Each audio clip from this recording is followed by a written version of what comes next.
All right, 6:02 in the Rose City. Time for Dirt and Sprague on Portland Sports Leader 105.1 The Fan and the Fan Sports Network. Hello, hello, hello. Happy Tuesday, everybody. How we doing? What is happening? I was reading yesterday some stuff. Yeah. And I randomly was like, you know what? I heard all this buzz about this event. I'm going to turn it on YouTube and watch it while I was show prepping. Check out the little chaotic event. What was going on? Coachella was this weekend. It's Coachella season. Didn't Justin Bieber headline Coachella this year? Well, is he one of the people? He made $10 million. That's a lot of money. I don't know if he had. I don't know who is a headliner at that event. There's like 80 bands, I feel like. Never been to a music festival before. Me I either. don't really have any desire to ever go. Do you remember the year? It wasn't that long ago. They were doing that event, and it ended up having like flash flood type rains. Yes. And everybody was screwed and nobody had a way out. People got stuck there. Because it's like a big field, isn't it? It's the middle of the desert. It's the middle of nowhere. Coachella Valley is just desert. You're not getting out of there if it starts flooding. You're absolutely screwed. And I remember watching those highlights going, I wanted to go to this event. I think it was the year Outkast went. Ooh, that'd be a cool one to go to. Because they hadn't performed in a long time together. And I'm like, oh, they're reuniting. They're going to be at Coachella. But right. We were a night show making minimum wage. Like, this is not going to happen. We were way too poor. And so I never ended up going. And like after that, I've just every year of my life, I've gotten closer to never wanting to go. Sure. And then that year that it flooded, I remember thinking like, yeah, I don't think I'm ever going to do this. This is not going to happen. I want to look up what the full lineup was. I'm going to see if I can find it. I know Justin Bieber did perform. He was paid $10 million is what I read. Ooh, buddy, and man. people were like, it seemed like he was half asleep. And then he got on his laptop during the show and just looked up old YouTube videos of him as a kid performing. There was one video... One video of a lady. How much does it cost to get into Coachella? What are we talking? Stupid. It's like stupid expensive. I think it's stupid expensive. I'm not playing the fun game of like how many of these people have I actually heard of. That's a good game. And Friends. And Friends. How can you forget and Friends? 54 Ultra. Love 54 Ultra. Addison Rae. Yeah, Addison Rae I've heard of. Alex G. Don't know. Afrojack and Shimza? I've heard of Afrojack. I can't claim any song titles, but I've heard of him. I can't even pronounce that one. Yeah. And Nima? Yep. Armin van Buren and Adam Beyer. Dude, that's a lineup. Right. That's a killer lineup. Bedouin, Ben Sterling, Azeka, Bia, Big Bang, Benny. Never heard any of these people. Yeah, so he's opening his laptop on the stage. Okay. He's pulling up like childhood versions of him performing. Right. And then I guess he's kind of singing along with it as to an adult. The kid version of Justin Bieber, He's like a duet. He's doing like a weird duet, but he's not Okay. always singing. He's like letting the kid and the crowd sing. Hopefully he had premium YouTube so ads weren't playing. So that was the funniest takeaways. People were posting social media videos. They're like, he's just watching YouTube. And one girl was like, at least he's paid for premium. I don't want to see ads. I mean, make sure, as long as you skip the ad 5 seconds in, you're okay, but you got to be ready to go with that mouse. Yeah. If you're not skipping that ad, that's like next thing you know, 30 seconds to a minute went by. Well, and then I saw, look, I don't want to shame anybody. Live their best life, okay? Yeah, you do you, boo. But I saw a clip. You know who was at Coachella? Who was there? Leonardo DiCaprio.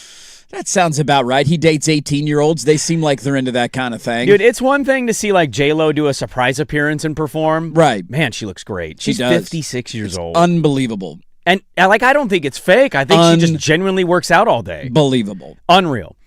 But watching him have like a bandana mask to walk around with his 23-year-old girlfriend. To try and hide his identity so nobody sees him. It's just...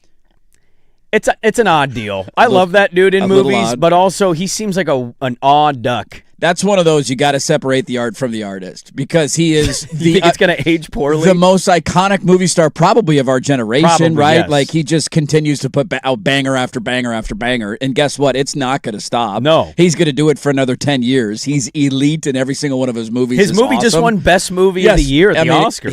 He is at the peak of his craft, but he only wants to date 19-year-olds. And it's really weird because how old is Leo now? I think he's like 55. Yeah, that sounds about right. I think 53. 53, 55. See. I think he's in his 50s. He is 51 years old. 51, there you go. 51. Now, he looks good for 51. I'll give him credit for that. Well, they're doctors in Los Angeles. Hollywood has helped him a ton. I don't think he is doing what J-Lo's doing. No.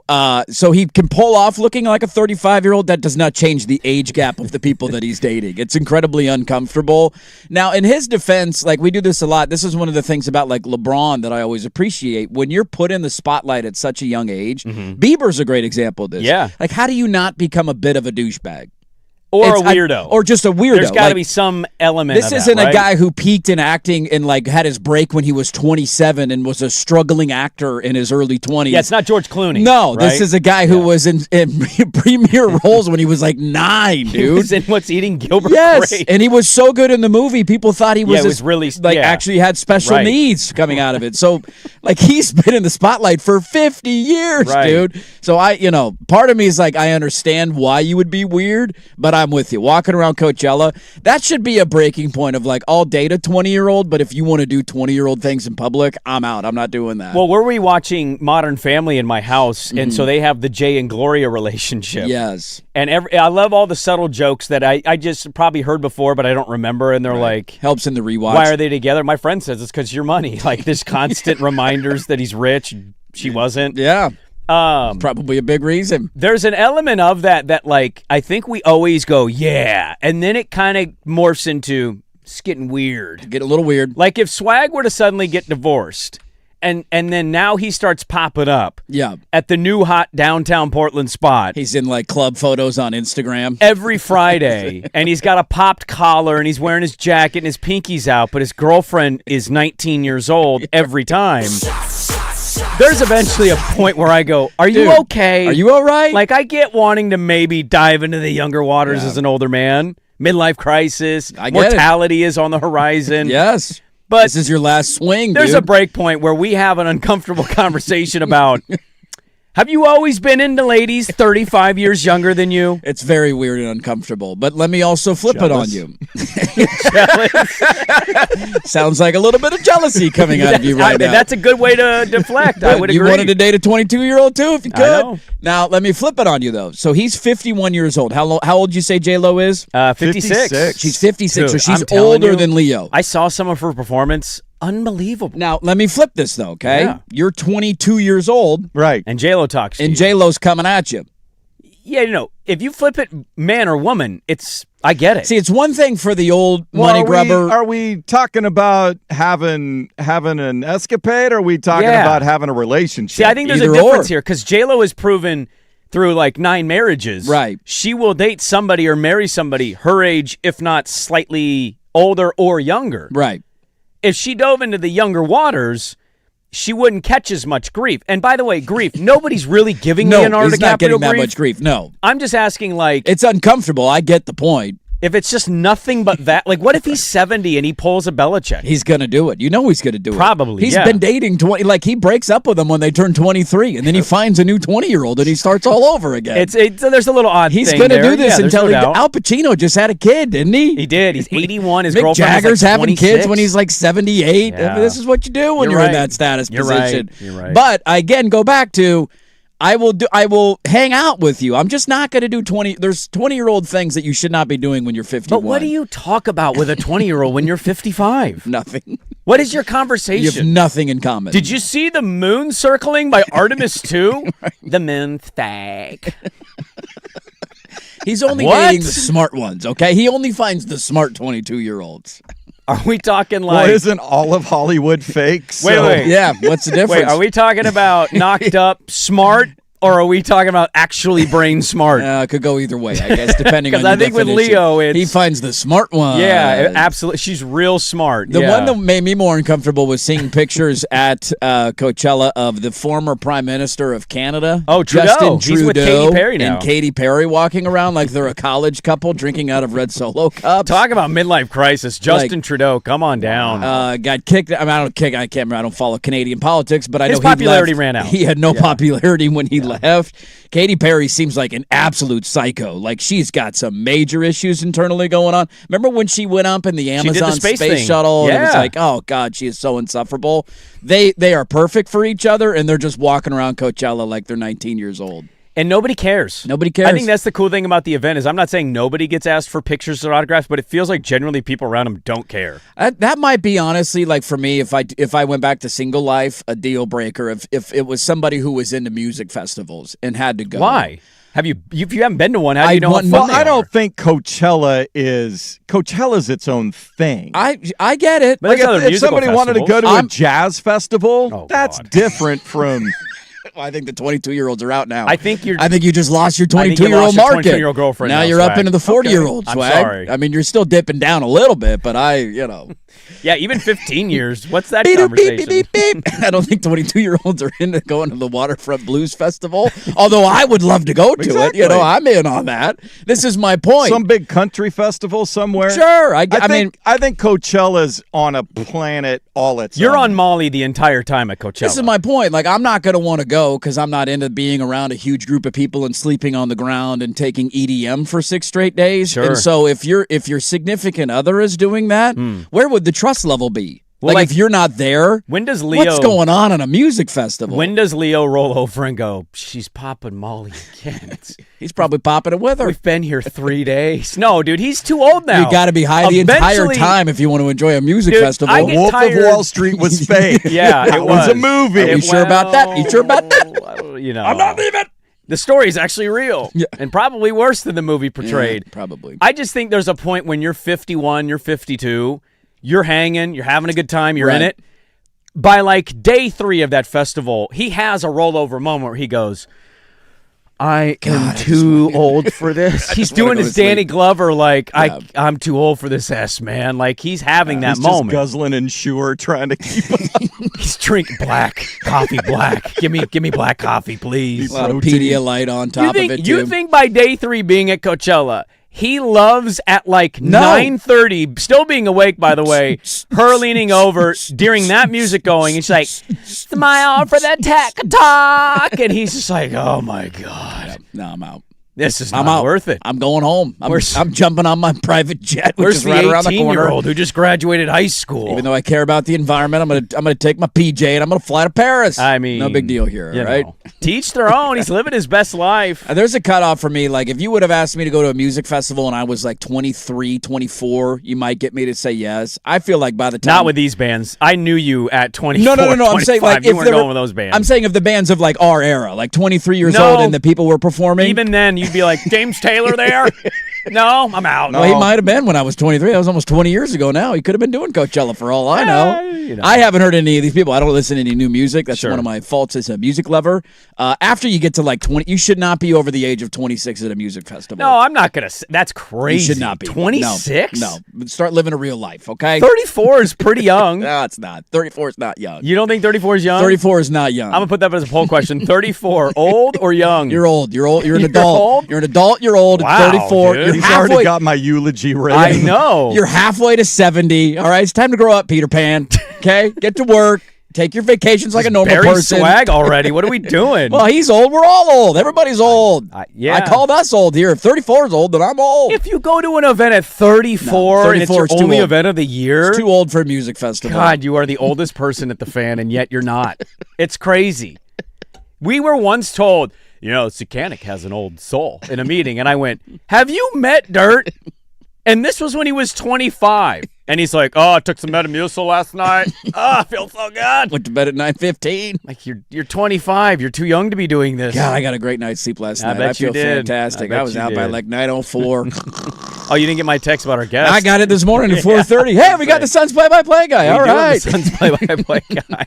Just up grinding for the show. Hey, look Dirt's at you. over there. I got to get you Z's, baby. I need my beauty. hours. You know why? Because I'm old. I need my beauty sleep. All right, we got a lot to get to today. It's a busy show. Let's get it going. Let's do this. Let's start with Red Hot and Rollin' and responsible for the funniest moment of the week, and we didn't admit to it yesterday, so let's talk about that coming up next. Dirt and Sprague, 105.1, The Fan.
All right, I put the poll question up. Great comments during the break. Fan text line's 503-864-6326. Is 34 old or young? I can't believe we're posting that. He said, I'm with dirt, especially with a dude going to a music fest beyond the age of 25. Go pour some concrete or something. That's what I'm talking about, dude. Get your hands dirty. Go pull some weeds in your backyard. Go read a book. Go read a book, all right? Have a nice cup of coffee. Which led me to post another poll question. Saturday Market or Saturday Music Fest? Dude, fresh produce to start your weekend? Are you kidding me? I think we're establishing... Homegrown strawberries in the beautiful state of Oregon? You can't start the Saturday any better than that. It's strawberry season, man. It's 2 weeks. You got to take advantage of that window. Unless it's football season and then your wife's like, hey, there's a great little Saturday market going on. And I'm like, no, there's not. I would disagree with you, actually. I think that's the best time to go because the football Saturday market? I don't care about game day or what's the Fox one? Big Sure. It depends on when you go. Big football face? Big football, yeah. What is it? We're ruining college football by making big games happen at 9 o'clock in the morning. That big show game you're wiener? talking about? Yeah. That show? It's slowly eroding the sport. Thank you. I don't watch those shows. Like, I'll catch them from time. If they go to Eugene, I'll watch most of it because I'm like, oh, it's a local one. But yeah. I don't but really those watch. Saturday markets don't open that early. What time do They're they open? usually They're not opening at 7 like 9 a.m. or 10. Right. And my team plays in big nooners occasionally. Well, if your team's playing, I won't go. But if you're telling me it's like Iowa Northwestern... How often do we get that now, though? I feel like we usually have a relatively big game early in the day. Well, I mean, if you weren't in our bubble, did anybody really want to watch outside of the state of Oregon, Northwestern Oregon? That was a terrible big game. No, that game sucked. Right. Yeah. At a high school soccer field? Yeah, that was an awful game. The aesthetics were bad. Oregon didn't care about being there. The concern this year is Ducks at Ohio State. No doubt. Oh, that's absolutely going to be a big noon. Why would you not pick that? Fox has first pick. Yeah, I don't know how the order in the rotation goes. I don't know who gets first pick. If NBC gets it or what? By the way, last year there was the Ohio State-Texas game that superseded Oregon-Penn State, and that's why Oregon-Penn State got to be a night game. Why are the networks, because Swag is the one that always informs me on a week-to-week basis at the Fan. Yeah. Why are the networks not having a live watch lottery the day they have to make the decisions? I don't know so why we they can don't watch televise this. With the first pick this week, we take the big nooner selects Oregon, Ohio State. Like, duh, there we go. The no-brainer first pick is the first pick off the board. Where's NBC going for their 4:30 game? Right. If college football wants to carve in to the NFL, it'd be great if you had that this week. If they did that Sunday at 4:30, it'd be so good. Because I'd rather watch that than whatever NBC's doing with Jack Collinsworth. 13-person pregame show for NBC. If they did that at 4:30 and you had them all, I don't know how long it would take. 15 minutes per the major conference. A 15-minute window. That's all you need. Right. So, yeah, Big Ten, SEC, ACC, Big 12, here you go. That'd be great. I'd be all in on that. There's not a lot of good non-conference games this year, but you do get Ohio State, Texas again. At Texas this year. That's right. That's what led Texas to basically come out and say, we're not playing hard non-conferences anymore. We're canceling all these games. Which, by the way... Georgia's playing at UCLA. That's kind of a random one. That's a fun one for Bulldog fans. Yeah, go out to LA early in the season. Tell your players, we're going to LA, do a little cruiting in the Southern California market. You got Oklahoma at Michigan, if that does anything for you. That does something for me. This is Whittingham's first year, Underwood's second year, and Oklahoma's got a lot of pressure with... Mateer's back. Venables, yeah. They were a playoff team last year. Right. A big factor from Georgia and Texas last year, so Texas losing Ohio State game and being one game short of the playoff, and then Georgia winning conference titles in back-to-back years but not winning a playoff game. Mm-hmm. I just read an article that it's going to lead to getting rid of the SEC title game. Yeah, at some point. This is absolutely going to happen. Well, as you expand the playoff, which will happen They're at some thinking point. about doing it without expansion. That's how disappointed they've been by having a title winner not win a game and then having teams like Texas be missing out because of a non-conference tilt. I mean, I've argued for a while that I just think it makes more sense to have that be a play-in week. If you're good enough to be in the conference title game, you're good enough to be in a 12-team college football playoff. And so I tend to agree. Put the two teams in and let somebody else play their way into the college football playoff. To me, there's far more on the line, and the game is massively more interesting because you would have that situation. Yeah, I'm going to have to disagree with you, by the way. The 34 being old thing is driving me crazy. You don't think 34 is old? That's just dumb. It is dumb. You're not even halfway to 70. I mean, you're basically there. No, you're not. You're halfway to 68. Yeah. That's not old. Well, 68's not old or 34? Wait. 68 isn't old? No. You're on my team. What are we doing here? Now you lost the plot. Now he's back on. Now you're back on my 34 team. is certainly not old. 34. Yeah, we are. Yes. Hey, look, we're on the team Yes. here. But you're at the same time arguing 68's not old? Ask Brandon. We got two Brandons here. 68. Is I just that hear a old or what. young? You're a what? What? What? What do you need? He's 35. He's 30. Yeah, but he's not old. Is 68 old? He's got to say yes. He wants to say yes, but he's in the same room as you. He's locked in a room with you. You're going to whack his knuckles with a ruler if he says. We'll see what he says on Friday. We need to get him a microphone. Why don't we get two microphones in there if we're training people? An additional swivel mic to swing it around the corner. There was a mic initially, and then it somehow disappeared. By the way, welcome to the morning shift, Brandon. Yeah. Who we hired, 2, 3, 4 months ago? How long has he been here? He's been here for a while. I don't see him very often. No. He's October. 6 months. There you go, 6 months. Look at that. So he's going to be filling in for Swag. So he's trying to learn the ins and the outs. I just wanted him. Yeah, it's a little one. You got to adjust to get your body up this early. Well, I was going to say this is where I was going. I think he's already doing a bang up job, and I'll tell you why I say that. It is 6:25 a.m. That dude's been banging down a Dr. Pepper since 5:50 a.m. Yes. Welcome to the morning shift. If they just keep pounding him, buddy, that's the only way to get through it. There's no rules. There's no judgment here. Nope, there's no stopping, man. We have a president visiting, and I'm wearing an Atlanta Braves hat. Oh, I forgot about chugging that. a Power Energy drink, and I'm going to be like, what? Nice to meet you, dude. I managed to put on a quarter zip that was semi-professional. I this totally morning. forgot we have corporate in town today. I have a nice T-shirt on. There you go. Yeah. I wore my nice T-shirt. I got a blazer camo Yeah, Dirt's t-shirt just on. out here looking like a 24-year-old wearing Welcome out to camo. Oregon, all I right? just stumbled in from Coachella. Don't mind it. Took some EDM this weekend, man. It was wild. Dude, it's actually surprising how much the youngs love the camo. The camo is like super in on Camo's made a fashion. way back into fashion. Huge. My niece wears camo pants, I think, every day. My Yeah. daughter has a camo sweatshirt. My nephew wears camo shorts. He'll wear a random camo hat from time to time. Yeah. The camo thing. And I'm always like, oh, getting your redneck on. And they always turn to me and go, What? what? I'm like, oh, I'm sorry. I was that's, joking. That's where camo, It's not, though. made For them, it's from- fashion. of Camo course. has been taken over. They're taking over They're camo. taking it over, That's yeah. got to piss the rednecks off. Well, Seeing the hipsters out there in camo. I think Some kid with painted fingernails drinking a Frappuccino wearing all camo. Over my dead body! pointing at a hunter from across the street. Us, look at us. We're twins. We're simpatico. The hunter's like, the hell we are. I have that fear of like future parenting of reacting too much to what my kids are going to wear. Oh, like that's a really? fear that I have, and I shouldn't because I dressed You like can't. an absolute idiot when I No. was Yeah, like how are we you all to judge? I know. It's one of You those want things. them to find their own style. You really do. Yeah, what if it's they're hey, Hey, look, whatever they want to do, they do. What's the style you're going to judge? I don't know. What's you know? You had a puka shell necklace. well, those were and it. you okay? frosted tipped your hair. Look, Who are you to judge anybody? Frosted tips were cool. Swag. Frosted tips were in. Now, buddy. here's the creepy part. You were Everybody. 34 when you did it, and you were 14.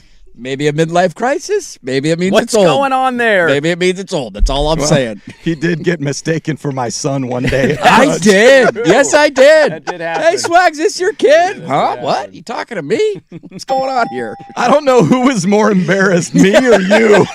Probably 50-50 each way. Like, what? You both did the huh? The hell are you talking about, man? No. Yeah, I've learned this. I have a 14-year-old, and I'm Yeah. going to have a 10-year-old. I don't look at anything.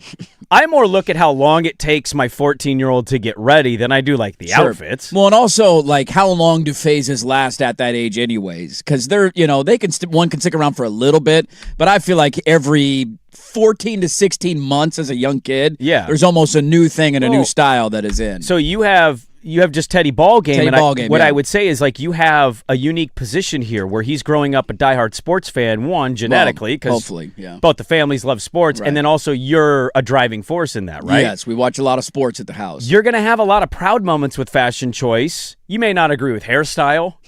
You may not agree with him wearing eyeliner. But the fashion choice. Paxton paints his nails. Yeah, My toenails right now, both feet painted. I'll go get a pedicure. They've been painted for 3 weeks. I don't know if it just wears off or do I need nail Did remover. they do like a special kind of like No, there's no theme. It's yellow and Christmas and there's all kinds of stuff going on. Well, on my feet eventually right now. your toenails will grow and you keep clipping them and eventually it will grow out. That doesn't appear to be the case. We're going on week 4. You got permanent nail polish. Then you got to get I need the remover. I know, but then I get in the shower and it always throws me off. I see it. I'm like, whoa. Every time, and then I do nothing about it. It's perfect timing for the fan foot contest. But what I might win that. What I was going to say is Teddy Ballgame's probably going to naturally think sports apparel, like the shirt you're wearing. Sure. I bet if you held on to it, he would eventually wear it at like the age where it starts to fit. Like my daughter, I went thrifting with her a few months ago, and on the clearance rack, I found a medium men's crew neck Red Wing sweatshirt. It has the Red Wings logo on gray. And I liked Red Wings when I was a kid because I was a bandwagon fan. Yeah. But I love the logo. It's a good logo. And so I hold it up. I'm like, damn it, it's way too small. And my daughter goes, what is that? I was like, oh, it's a hockey team I loved as a kid. It's the Detroit Red Wings. And I've loved their logo. It's got a hubcap at the wing.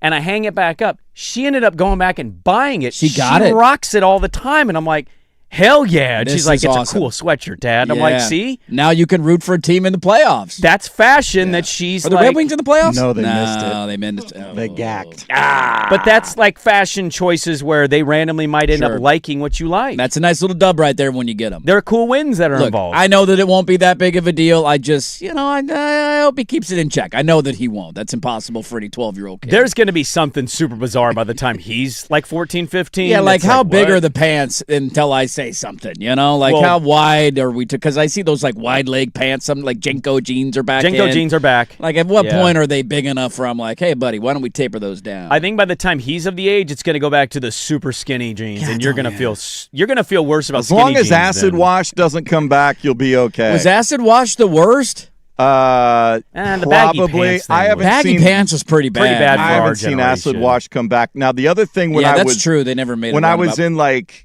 5th, 6th grade junior high, it was the lawman painter pants that had all the pockets down the side. I'm okay with that. It's Swag. convenient. You can put things in your pockets. My family likes to find old photos of each other and text it. My aunt found a photo, and I was 18. This is embarrassing. 18's not young. You're well, making your own choices. You are. Shout out Park Rose. I was at a point at 18, and I'm in this photo with my aunt in the middle of like nowhere Camas, right? My shorts are almost to my ankles, and my T-shirt's almost to my wrist. And I looked at this photo and I went, I need you to burn this. Please delete the evidence now. Did you have a big wallet on a chain? No, that was never the thing, but I did have a big chain. That was absolutely fake. Yeah. Just the biggest fake cross chain you've ever seen in your There's life. some big clothes there, buddy. Those real diamonds? Nope, those are cubics. Nope, not real diamonds. Those are cubics. Timberlands? They can't afford those. Those were $15 Timberlands at is a Lloyd good Center. pull. Timberlands is a good pull with Timberlands, that. but you had to have them Untied laced right. Yeah, They had to be done right. Otherwise, you got clowned for your It Timberlands. almost looks like your shorts are so long that they're pants. We had one kid that came in. He's like, "Dude, check out my sweet lugs." And we're like, "Lugs, you loser." I think I had a pair of lugs. Get some Timbs. What are you doing? I didn't go big enough. I just got the knockoff brand lugs. Well, I didn't get to my. I'll get to it next. Let's do it next. The red hot and rolling and funniest thing from the week, and we'll get to that coming up next. But first, Swag with the sports update.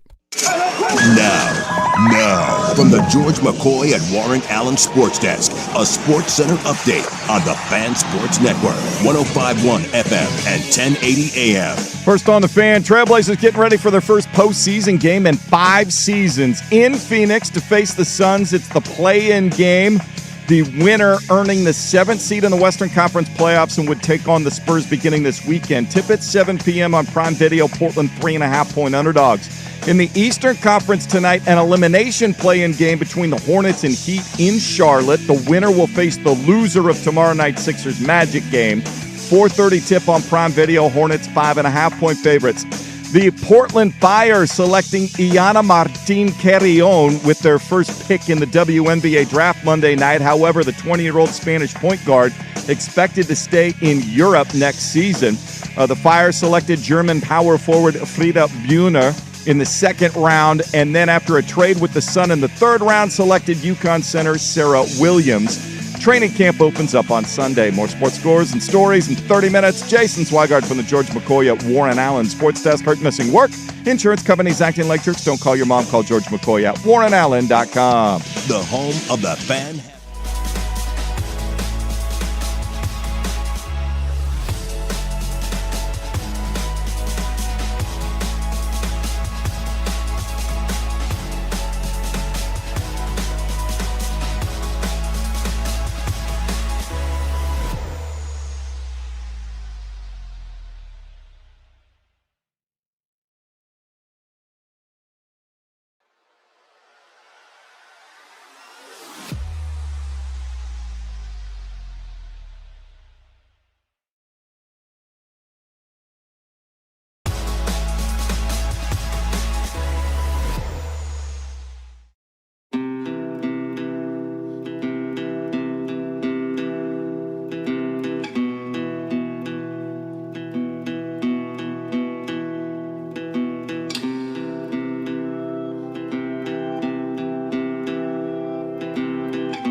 All right, welcome back in. It is a Tuesday, which means it's time for Mail Sack, which we will get to in the final hour of the radio program. 503-864-6326 is the fan text line. You can send them there. You can send them on social media. You can send them in the YouTube chat. We'll copy and paste and get to as many as we can. Yesterday, I saw the Mariners completed their 4-game sweep over the Houston Astros. And while we can talk about the red hot and rolling, suddenly watch out baseball, here come the Seattle Mariners. Here they are. I want to get to something that happened over the weekend that was the funniest thing. The Seattle Mariners had an unveiling of Ichiro Suzuki's statue. I did see this. In front of the T-Mobile Stadium. Yeah, rightfully so. He deserves a statue. And yeah, absolutely. I don't know what pose I would have picked, but I think they picked the right one. And in unveiling the statue, so everybody's there. They do this big announcement. The guy jokes, let's count down from 51. I'm just kidding.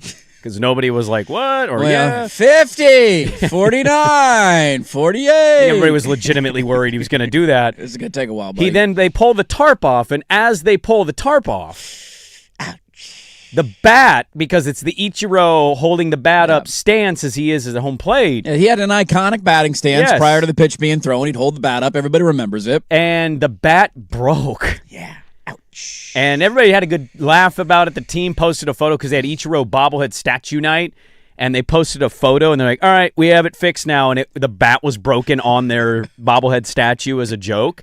They have since fixed the statue. Did they seal it back together? How did they fix it? I saw the guy some super glue. Welding. Yeah, did you get a welder out there? The statue's know. in the ground at that point, so you got to fix it out in front of the stadium. That's what they did, and so they fixed it pretty quickly because it was one of the funniest. Like, oh my god, I can't believe this just happened. Pulling the tarp off, the bat on the statue breaks. I'm gonna be honest with you. We talked to Schulte on Friday. He was filling in for Swag. He said, "Don't panic. We're gonna be all right." And I understand the not panicking early in a baseball season. We have 150 games to go. But they were in a bit of this isn't a great start feeling going into that series against Houston. That kicks off the series. Did anybody else mind go to, oh my God, they're going to get swept now, aren't they? Like, that's the most Mariner thing of all time. One of the most iconic players in the history of your franchise. You unveil a statue and you break the statue. Yeah. Like, that's just, there's two rules with a statue. One, oh, there's two rules. Okay, what are the rules? don't make Dwayne Wade look like not Dwayne Wade. Oh, and don't break the statue upon unveiling. Like, that's all you really got to do. Other than that, it's just like, oh, okay, that's a statue, kind of looks like him, and we all just move on. They broke one of the big cardinal rules of statues, but thankfully it did not curse them this weekend, and they swept the Astros in a 4-game set.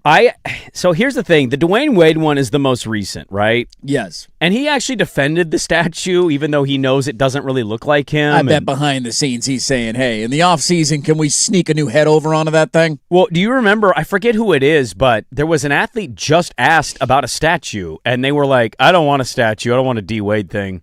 Like, they just said they no cited because the D-Wade, they were worried you were going to screw it up. Because of how bad it is. We use that as the example because it's the most recent.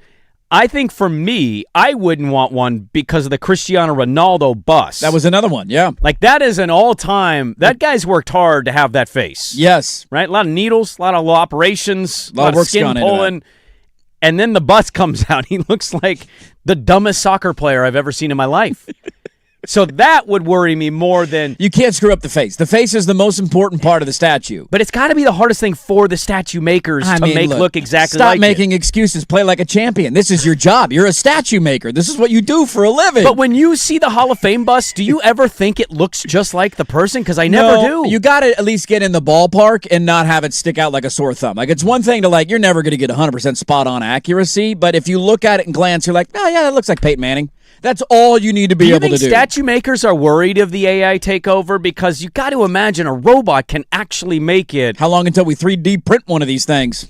Well, yeah, if we haven't already. Here's your statue. Boom. Looks exactly like the guy. Yeah. You're getting run out of business. Right. Robots are going to replace you. I worry about the statue makers out there. Maybe next time we put a bat on a statue, we make sure the bat doesn't fall off when we pull a drape off of it, all right? You just think it would have been too heavy to be yanked off like that. I have so many questions. I do Is too. it like a replaceable bat? Can you interchange it? No, does it pop in and pop out? It just got too thin right down where the bat barrel, was. the bottom of the barrel. What are we making these things out thin. of? What is it?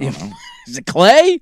I don't know. Maybe they're saving money. I think what you'll see is the 3D Stanton cost cutting. The 3D printers will start doing the molds to cast whatever they're making the statue of, bronze. How much does somebody get to build this? Like, the person who designed the statue, how much do they make? They've got to make 6 figures, right? You think it's 6 figures to do that? For one minimum. job? Not for one job. I don't think for one job. Really? Yeah. No, the Ichiro statue that's going to be in front of T-Mobile until the day the Earth ends. You don't think that guy got 6 figures for that? That seems like a lot What of do you money. pay $40,000? I don't know. Of course the bat broke. You didn't give enough money for material. Is it an hour-by-hour thing, or is it a one-chunk payment? I don't know. It's usually a contract. I believe the term they use is your commissions. Now, hold on. Rory paid a guy to draw with pencil his winning photo from the Masters year 1. Yes. He got I think multiple six figures out of that deal. You're telling me a statue maker doesn't make like multiple six figures for a pencil drawing? It took 6 months. I mean, I know that's a lot. But that person, your pooing of all art is a wild No, I'm not pooing the picture. The picture's beautiful. Crazy to begin with. Do you know how hard that probably was to draw It's the incredible. patrons? I'm not doubting the difficulty of it. $150,000. How much did he really pay that much for the pencil drawing? I think he might have gotten more than $150. That's how much it would be worth if he sold it, or that's how much Rory paid him to draw. Yes, it took him 6 months to draw it. I know. So this guy's making $1 million a year with 6 months jobs. I don't know. That's a lot of money. If you're an artist that you've established a reputation. Yes.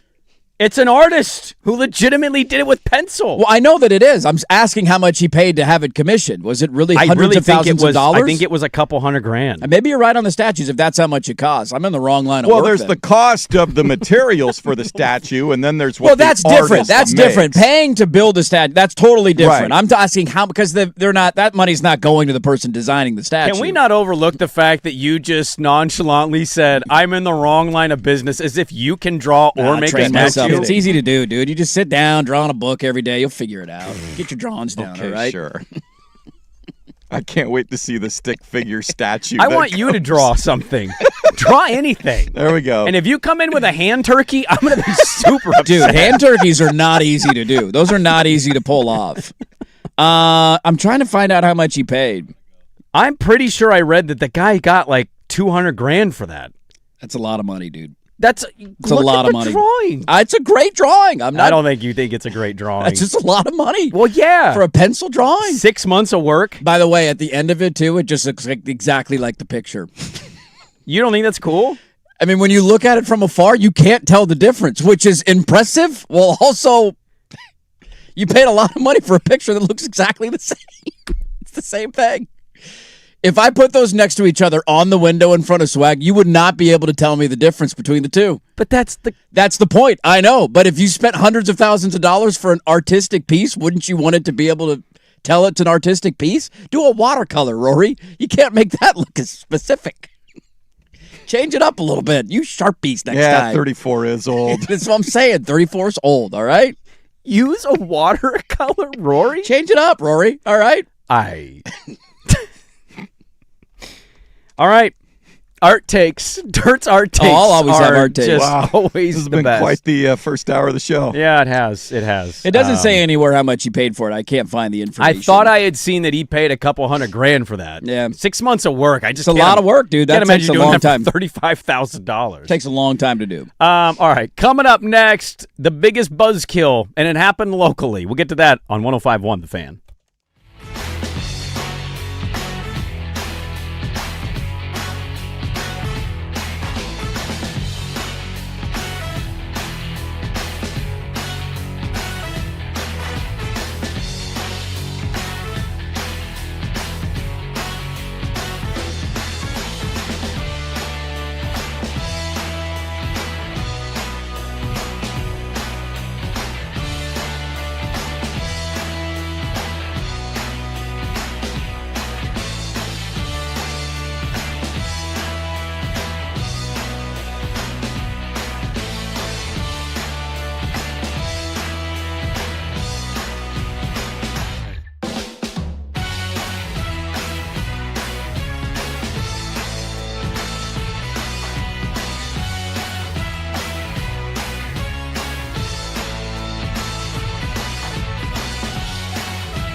I looked up the artist, by the way, who you're going to apologize to at some point in our careers. And he drew a same thing with Michael Jordan's final shot. That's how we got famous. Yeah, Yeah. it was on Reddit, and that's how they saw it. And he sells it for $75. So you can buy that rendition for $75. Now, it's going to be a copy, obviously. Sure. They're going to draw a fresh one for you. But Yeah, it doesn't say, it's not disclosed how much he actually paid for it, but I did read that he donated it, Rory did, to Augusta National. So that's cool. They had a commission, and then he donated it, so now it hangs somewhere in Augusta National. So yesterday we lied to you on the show. We didn't mean to. I said the draft for the WNBA was 5. Swag came in, said 4:30. We're both wrong. The thing started like right at 4:05. I turned it on. I missed the first pick. I missed all, And I'm because like, I was what? waiting until, because I figured Portland's drafting 7, starts at 4:30, probably won't start officially at 4:30. I Boy, turned you it on missed at like all. 4:45, and I'm like, wait a minute, who did we take? Yeah. There's a Johnson on there, and we didn't get him. So the wife and I and the kids, like, we're all pretty excited to have the WNBA here. We've gotten into basketball as a family, and so I turned the draft on. The wife had gotten home from work, and I'm going through the mocks, and the mock yesterday said Raven Johnson. I was hoping for Flau'jae Johnson, right? And then Portland steps up to the podium, and the commissioner says this name. Iana Martine Carrion.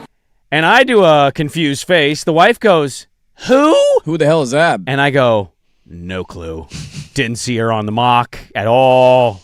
At all. Did we pull a young Hansen? And then Ryan Rucco, after the announcement, goes, you know, you got to wonder if she's going to stay for one more year. Come over right away. And I'm like, we might have a drafting stash. We've already got our first Sabonis. And my very first thought was, I hope this is our Sabonis and not our young Hansen. Yeah. And they posted the video of the fire. Mm-hmm. So they had like the Moda Center, they had like a pretty big chunk of it filled for fans. There was a watch party over there for the draft. Some people were there covering it. I saw that. They did a video like reaction of the announcement of the pick. I can't imagine it was overwhelming, because if you haven't heard of this name, I'd imagine a lot of people haven't heard of this name. It was a lot of this. Yeah. What? It's about how I felt on Blazer draft night when they took young Hansen, and my reaction was, excuse me, who? And then they panned up to the Jumbotron and they cut the video, and all the comments were like, why did you post this? Nobody knows who this player is. I mean, you have to, because it's your first ever draft pick in franchise do history. you know if that's the reaction from the crowd? That's history. We'll always remember the first pick in Fire history. Iana Martine Carrion, who is 19 years old, and the GM, look, I'll say this about the GM. They went European with the GM and the coach hire. Heavy European model. Sarama's a really good coaching name. He's 30 years old. He's kind of he's got a book out. Like, he's really well respected. Worked for the Cavs this year.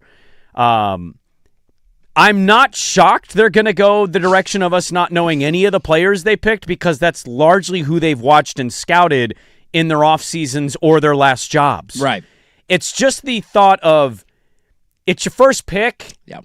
And you don't have to pick somebody on just this. You need to pick the player you think is going to be best here. So I will give them the benefit. I also understand the other side of the argument of, let's sell some tickets. We had some pretty big names from the college ranks that are pretty good players that people have heard of and that know would have about. gotten more buzz, more excitement, and they chose to not do that. I'm just glad that you guys didn't know the name either, because I opened up the ESPN app after I realized their pick had already happened and thought, okay, now I got to go see who they picked, and I had never read that name or seen that name before. And look, maybe it works out from 4 years from now. We're like, haha, we got the MVP of the league. She She's looks carrying exciting. I her saw her Spanish highlights. team, and that's what they're saying. If she's carrying a Spanish team at age 19, imagine what she can do in the WNBA. I understand all of that. I also think you're in a marketing business and you're trying to get ticket dollars and get people involved in buying jerseys and all of that. So And she's difficult to get fired up for the season. The problem I have is not Pun intended. like picking a player I don't know. It's the draft and stash part. And she, I guess, had a stomach virus, and so she wasn't feeling good. She just played her season. Is there an age thing there? Is that, or could she come over if she wanted to now? Yeah, so the GM said it was her choice, and she said, I'm really exhausted. I won't be able to give you everything I got. And so she's going to wait. She's 5'8". She was the MVP in 2023 of the FIBA Under-19 World Cup team. I mean, that's good. And by the way, she was on the Valkyrie mock draft that I saw. I just didn't see the last name Carrion, but I saw right Iana after us, so we just took her a couple of picks ahead because we're the Maybe Valkyrie one pick ahead of the mock. We're right behind us, I thought. So she was like, and the GM was worried she was going to get picked before 7. Yeah, so she I mean, I get it. I get it. It just, when you do the idea of not playing in year one, that kind of sucks. It's like a baseball draft It's pick. a very big. You're are like, we tanking? Of course. I mean, yeah. Are we going to go for that? We're trying for the Juju Watkins sweepstakes, right? I mean, they should. That And would be the also- quickest way to turn this thing into a winner. But, like, if you have Juju Watkins, what positions Juju Watkins play? Point guard, I believe. Juju Watkins plays whatever Juju position. Watkins does. Juju Are they Watkins doing the does. Blazer thing immediately? Let's build around James multiple CJ. point guards. Well, Juju is bigger than 5'8". Yeah. I think she's like 6'1". Juju's like 6 6'2"? foot 6'1". Yeah. So you could have a little combo guard situation Oh, I'm there. not if you mad need at to. the idea of it. I just. I mean, that's the quickest way to turn this thing into relevance is Yeah. by landing a player of that caliber, and that would sell a lot of tickets and get people excited. It's just a really like, oh. It's a bit of a dud to not have the rookie come over right away and play the first pick in your. I know it's not technically the first because they've existed before, but let's just say in the new era, Yeah. to have your first pick not come over and play right away is a bit of a bummer. But in the long run, maybe it works out for him. So their picks yesterday were her, and then in the second round they went and got Frida Buhner. I like that name, Frida. Frida Buhner. She German. I don't know. yes. Yes. Okay. And so I think she can play right away. So she's coming over immediately. And then they drafted somebody else, but then they ended up making a trade for Sarah Williams, who played at UConn. Okay, we got a UConn Husky on our team. Yeah. All right, that's a good place to So start. we at least got that going for us. That's nice. That's a nice outcome of the draft, at But least. the first draft, and it's the name, and everyone's like, who? Yeah, the timing of it was just a little weird. Like, You get why that are- in the NBA, though, too. Yeah, all I remember the time. Serge Ibaka. I remember when Giannis got drafted. Everyone's like, how the hell do you say that name? I mean, we literally just did this with the 16th overall pick, Yeah. and we stashed him in the G League. Yeah, he wasn't mocked to the first round, though. At least this Hit him right in front of your eyes. Yeah. It was right there the He whole was time. right there the whole He's been time. playing at the Child Center all year. Let's talk about that team that's not led by that player. The Trailblazers are in a play-in game. We'll get to coming up with lead up the second hour. We'll get to that. Hour number 2 is loaded. Dirt and Sprague, 105.1, The Fan.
Now, from the George McCoy and Warren Allen Sports Desk, a Sports Center update on the Fan Sports Network, 105.1 FM and 1080 AM. First on the Fan, it's a win and you're in the playoffs for the Blazers in the Valley of the Sun, taking on Phoenix tonight at 7 o'clock. The winner earns the 7th seed and a 7-game series against the San Antonio Spurs. You can see it on Prime Video. Portland 3.5-point underdogs. In the Eastern Conference, it's the elimination game in the play-in. 9th-seeded Hornets hosting 10th-seeded Heat in Charlotte. The winner will face the loser of tomorrow night's Sixers Magic game. 4:30 tip on Prime Video. Hornets a 5.5-point favorite. Mariners finish off just their second ever 4-game sweep of the Astros with a 6-2 win Monday. The M's are in San Diego tonight to start a 3-game series with the Padres. First pitch at 6:40. More sports scores and stories in 30 minutes. Jason Swigard from the George McCoy at Warren Allen Sports Desk. Hurt, missing work. Insurance companies acting like jerks. Don't call your mom. Call George McCoy at warrenallen.com. Your home for the Oregon.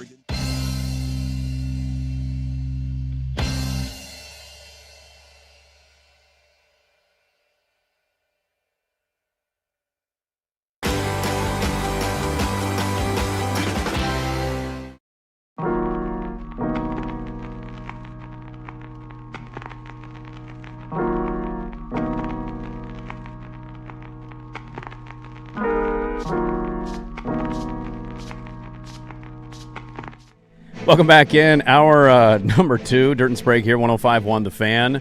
We call it the Fan Sports Network. That's 105.1 FM, 1080 AM, the Odyssey app, and YouTube. Good morning. Happy Tuesday, everybody. It is a Mail Sack Tuesday.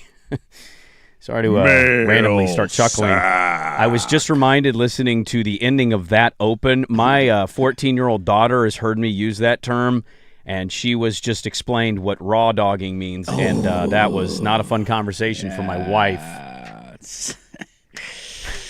You go ahead and handle this one, honey.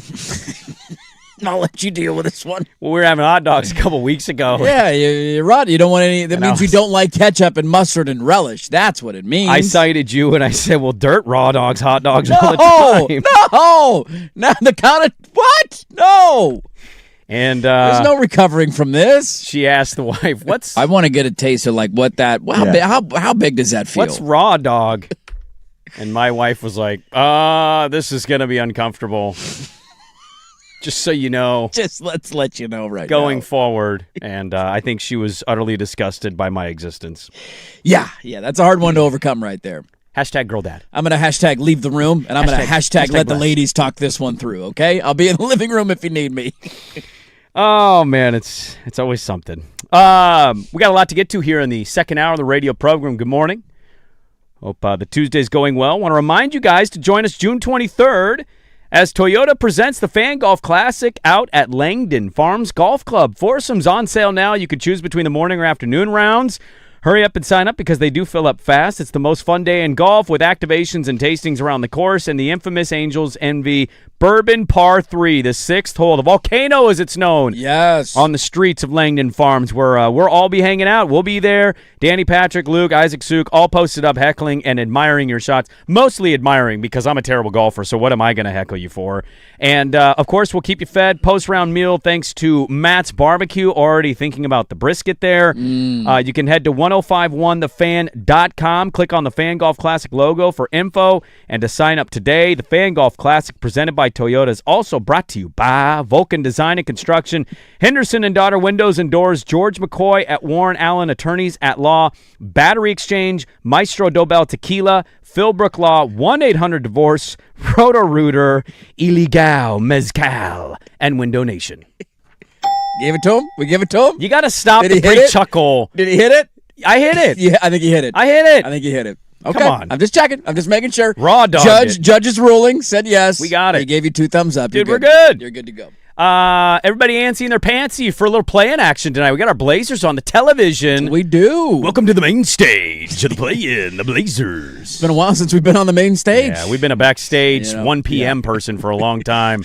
We're the lunch crowd lately. Tuesday lunch. Yeah. Tuesday lunch. We got a good crab dip from 2 to 3 if you want to come try it out. Bottle service is discounted right now. And you want to go back and buy me a drink? now we're on pour some sugar on me. 7 p.m. on a Friday night. Let's go, baby! Hey, I'm looking forward to it. Jeremy Grant's been elevated to questionable, so we might have the full roster. Sans Young Anson. We might not be, Well, he's healthy. He can play. He's available to get minutes in if you need him. Questionable for minute distribution. Jeremy Grant questionable with injury delegation. Yeah. But a lot of people think he's potentially going to be ready to play as our beloved Blazers in the big 7-8 matchup. 7 o'clock tonight. Are you ready for it? I was a little surprised to see us be 3.5-point underdogs based on the way. Opened at 4.5. Oh, so it's come down a little bit. It's being bet down. Yeah, just based on the way the teams have played the last couple of weeks, and I, certainly pointed out some flaws in who Portland has and has not beaten. But let's also not pretend as if Phoenix is some world beater in there, and their season has essentially ended in a bigger thud because they've had a little bit more challenging of a schedule, and it's not like they've beaten anybody with a pulse, seemingly in a while. So I guess you give the home court advantage, but I feel like Portland's been playing better in the back half of the year. And then you add in the Jeremy Grant news from yesterday that he might be able to go tonight, and you might have a fully healthy roster for the first time since... It's been a hot minute, buddy. Maybe happened for like 6 total minutes of the entire season. And so we'll see. I don't know if Grant's going to end up going or not. Maybe they hold him out to wait and see how the game goes because he's not 100%. And you get him in the next game if you lose, or you get a little layoff here if you were able to win the game tonight and you get the 7 seed. I can certainly feel how I want to feel about what's best for them long term and what I want the outcomes of the games to be. But that doesn't change the fact that it is at least nice to have a Blazer storyline to talk about in the middle of April with something going on that people will be watching and following. And this is the one thing I always chuckle at when people think I'm being critical of the team or I'm not a fan. Like, I want nothing more than the Blazers to be good. You know why? It makes my job exponentially easier. When they're a fun story to talk about, they're a compelling story to talk about, and they play up into the month of May, it gives us topics going into the summer. And so I'm glad at least to have that aspect of it, that it seems like one of those games that a lot of our audience will be watching tonight. I'm excited to see how they play, and we'll get to react to it tomorrow. And so for those reasons, I'm really excited about tonight. I hope that they lose because I think long-term it is beneficial for them to have a 2% chance in the lottery, but everybody can agree to disagree on that topic. And now we get to watch not playoff, but play-in basketball. And if they win, they're in the playoffs. Yeah, the whole lose, don't lose thing. Like I'm kind of just way past that because I just think the other 2 teams involved in the play-in blow. It might not matter. They could still lose the game. They very well could lose tonight. Right. But you mentioned the recent play. I'll just use the last 2 weeks, and this is on Cleaning the Glass. Points per 100 possession defensively, Portland is 4th in the league the last 2 weeks. Yep. Now, you can cite the competition all you want. It's not been great. But Phoenix lately on the defensive end, they have fallen to 11th. Yep. When you look at offense, guess who's been the better offense between the 2 teams? Us. So, on the season, Phoenix is a little bit ahead of both offense and defensive ratings and metrics. But in the last 2 to 3 weeks, when you look at the 2 teams, Portland's been the better team. Right. Now, that could boil down to schedule, and I think Portland, they said it after the All-Star break, had the easiest schedule, I think, by a win-loss perspective. Yes. But overall, they've handled their business, and the vibes with them going in versus I don't know where Phoenix's confidence is going to be, given that Booker has come back, and Booker's 1 game short of being eligible, and his numbers are all NBA level. Right. He's 26, 6, and 4. I mean, he's the kind of guy who can win the game for them single-handedly. Yes, he could go for 45 points and that's tonight. Too much for you to overcome. Absolutely. The thing about this is, I was thinking about this morning before I left the house. When you talk about the play-in and trying to get into the playoff and potentially get the 7 seed to take on the Spurs, I really think they're going to win. So I've already put it in Blazers plus the 4.5. So I got it before it dropped to 3.5. Might as well take money line if you think they're going to win. I'm probably going to double down on better odds for sure. That being said, I was thinking about the possibility of them winning, and I'm going to give you the most Portland thing you've heard from me maybe all season. Ooh. I got super kind of excited about the idea of going to the Moda Center to watch Wemby in the playoffs. I mean, it's Wemby. He's a unicorn. He's a freak, and it's, to see him in the postseason. The first time, by the way, this would be his first ever playoff series. He's never been in the playoffs before. And that's the other element. If they win it, we can talk about that angle tomorrow in the matchup, and we'll have all that to build going into the weekend because all the play-in teams will play their first playoff games on Sunday, and if we win, will be the last game of the night on the Peacock Network. Sunday night. On NBC against San Antonio and Wemby. I saw him play last year. It was remarkable. I had really good seats. I can't compute in your brain. It does not make any sense watching him move. And so the idea that you have that with a playoff logo on the Moda Center court, man, I don't expect them to win that series. But damn, is that fun? The idea of it, especially considering we're going on, this is our 5th season. 4 previous seasons have not been able to taste that at all. No, the Blazers have been irrelevant from March on for the last 4 years. Now, how you build and what you do in the offseason is a different conversation that I'm not trying to have. But what I will say is where I've come around, if you're going to be like bad, be the worst. But if you're trying to build and you think you can make the requisite moves to become a good team, which they internally feel that way, I have morphed my opinion from either be the best or be the worst to I think winning matters. And I know people don't always agree with that take, but I do think it's important to be, if you think you're taking the right steps and you're going to make the moves, winning big games and being in the playoffs, that matters. We can laugh at Neil Olshey all we want. Sure. We only laugh at him because he never made the one trade. You know what Neil Olshey always did for the team? Yeah, in the playoffs every year. That was good enough to be in the playoffs. Whether you want to give Dame or Neil or who. Dame had a lot of credit for that. No doubt about it. So did LaMarcus early in Dame's career. Yeah. But to the point of at least the roster was good enough around those guys to be in the playoffs. Yep. And they haven't sniffed it. So I know that there's a grand conversation people can have. I got excited about the idea that they could potentially win tonight, and then you would have the idea of at least seeing Wemby in Portland in a playoff game, and maybe you don't win that game, but it's fun to watch him, and we know that building rocks when the playoffs are going on. Yeah, look, I certainly understand the argument of the benefit of it, and depending on how your young guys play and how many games they end up playing, can it be beneficial for them long-term to get a little taste of the action and some experience? I certainly acknowledge that.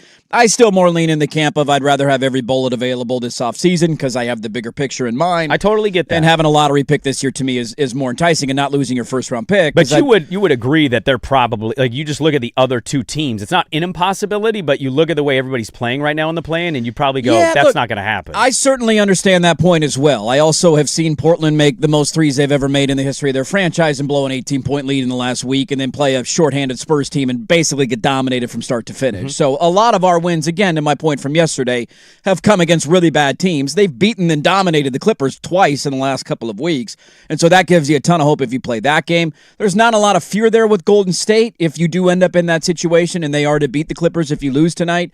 But there's this Steph Curry factor in the back of my mind, and tonight I think you hit on the biggest one for Phoenix, and that is Devin Booker's a machine. And if he goes for 48 points and is dynamic from start to finish, and it makes everything easier for the other guys around him, and you get one of those random home playoff game performances from a role player who just can't miss a shot. Like, Phoenix has beaten us this year sans Devin Booker. They beat us in Portland, and they didn't even have him in the game.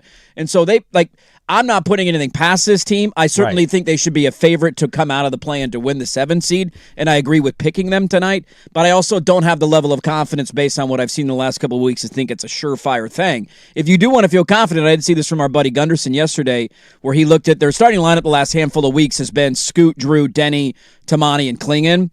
And their net rating is plus 12.4, which is by far their best lineup of the entire season. Now, guys have been in and out. It's kind of a tough thing to calculate because also how many schedule, and who have they played and who was available when they played them, and this guy's in, this guy's out. But according to Cleaning the Glass, of all the starting lineups they have used, that has been their most efficient, and the turnovers have been down. The other lineups, suffer more turnovers per game. So there's a lot of benefits to that, and maybe these guys have found a little continuity. If Jeremy comes back tonight, he's coming out the bench. He's not coming in the starting lineup, and I would imagine the same exists for Shaedon Sharpe. So you got a little continuity here at the end. We'll see what they do tonight. I get the argument of impactful games, and I know this city would love having Game 3 and Game 4 if they are to win tonight with San Antonio in town. Since March 31st, 7 games for the Suns. They're 3-4, and their losses are at Orlando, at Charlotte by 20. Ooh. They beat the Bulls. They lost to the Houston Rockets pretty sizably. Yep. They barely beat the Dallas Mavericks, and they got housed by the Lakers, and then they won their last game, but OKC literally played was nobody. playing nobody. Yeah, so they killed them in the last game. It's not like, their schedule a little more difficult, no doubt, but they've had some bad losses in there. No doubt about bad losses, yeah. No doubt. I want to continue on this. We'll talk a little bit about the Phoenix team, and then also I want to ask this question to kick off the second hour, and you can chime in at 503-864-6326. Have you come to care about the play-in at all? Do you like that there's a play-in for the playoffs? We could talk about that aspect of it, and we'll get to that coming up next on 105.1 The Fan.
right, welcome back in.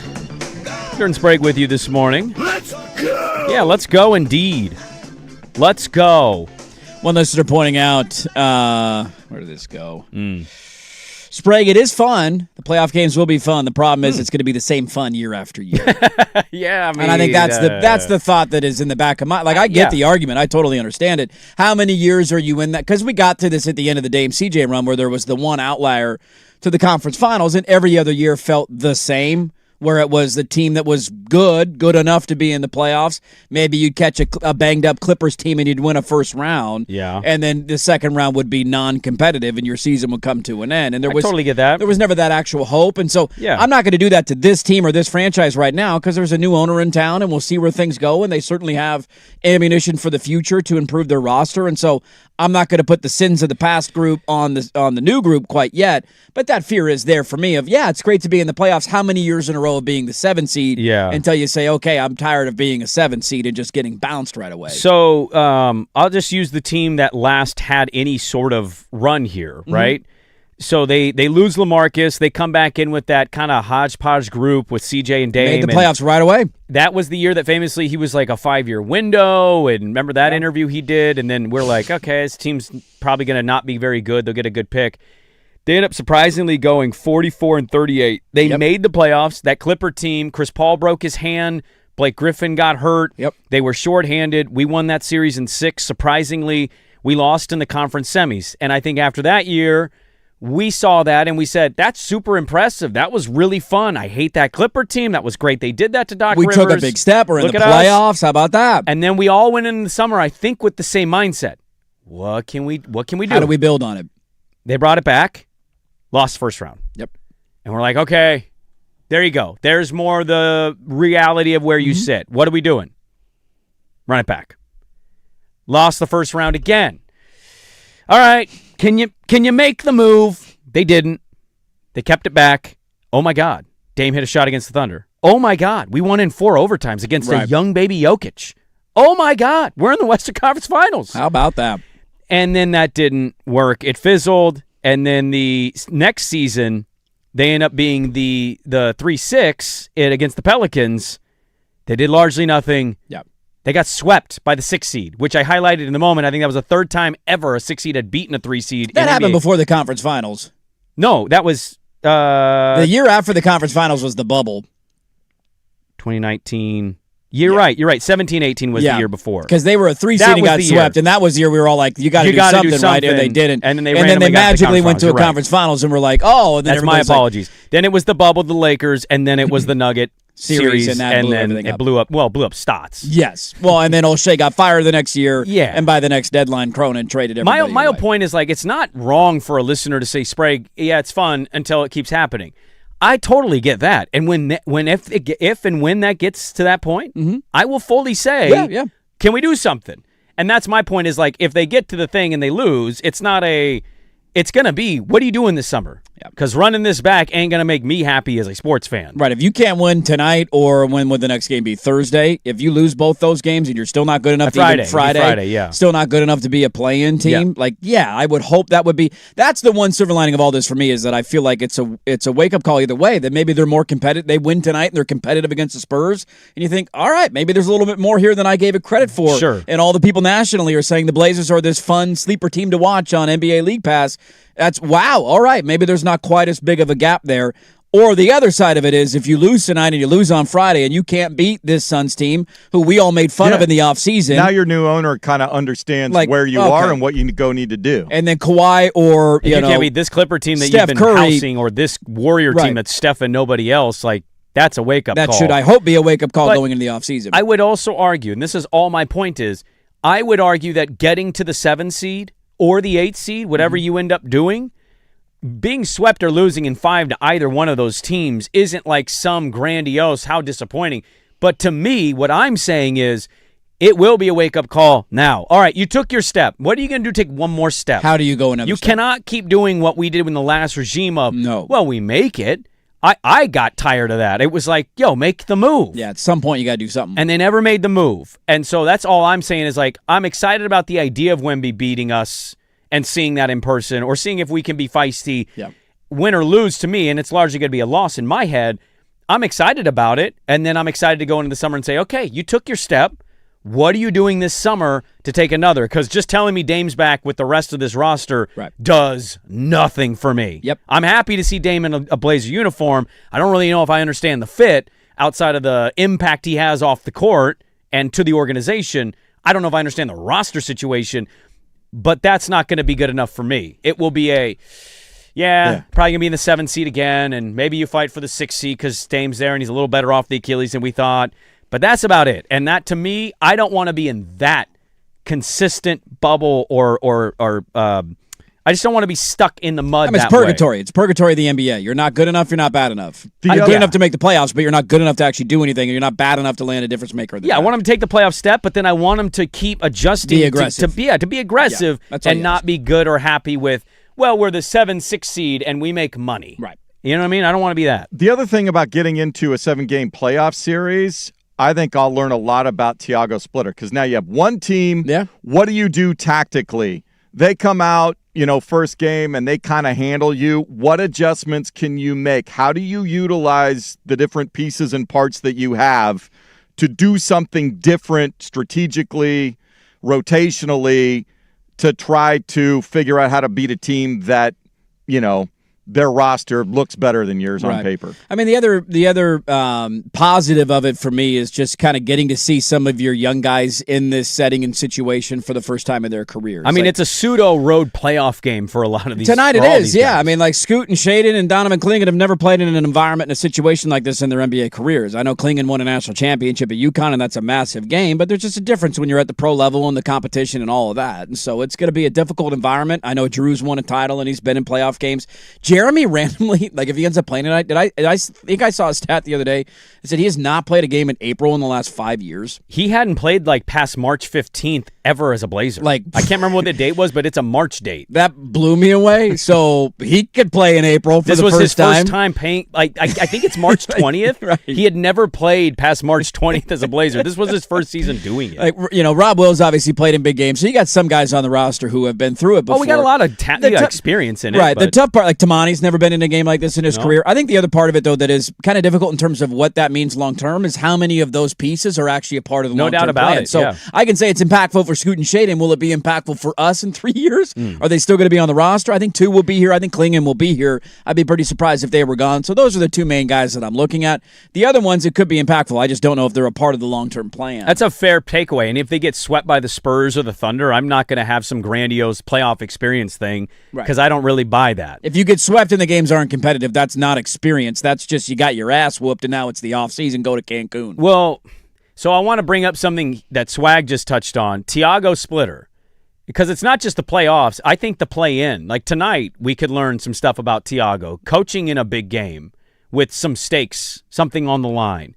That's interesting. Is he coaching for his job?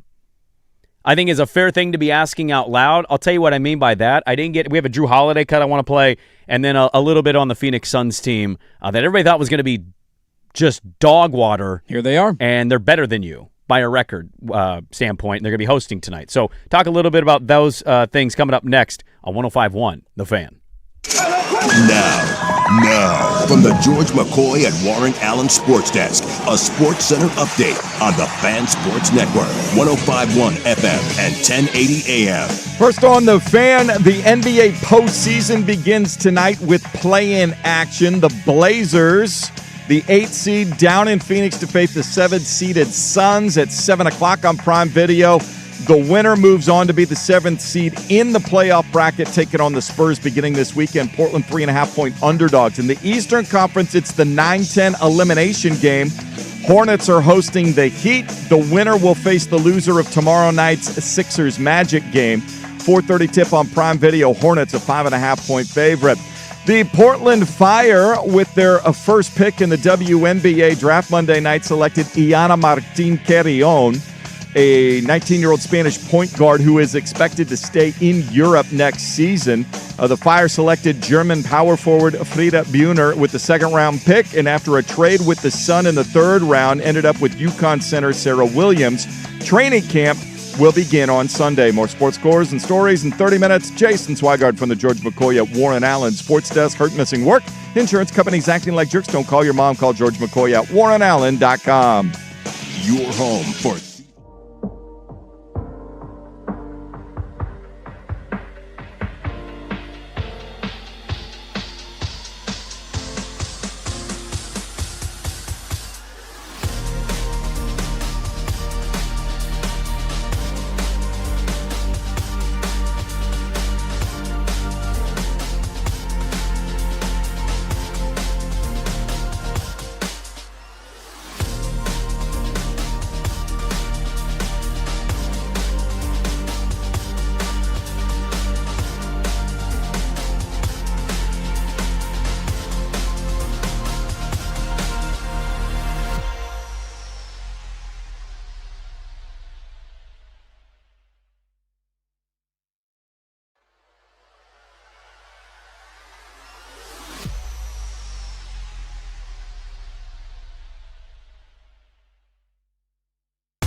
You can get your mail sack questions in at 503-864-6326.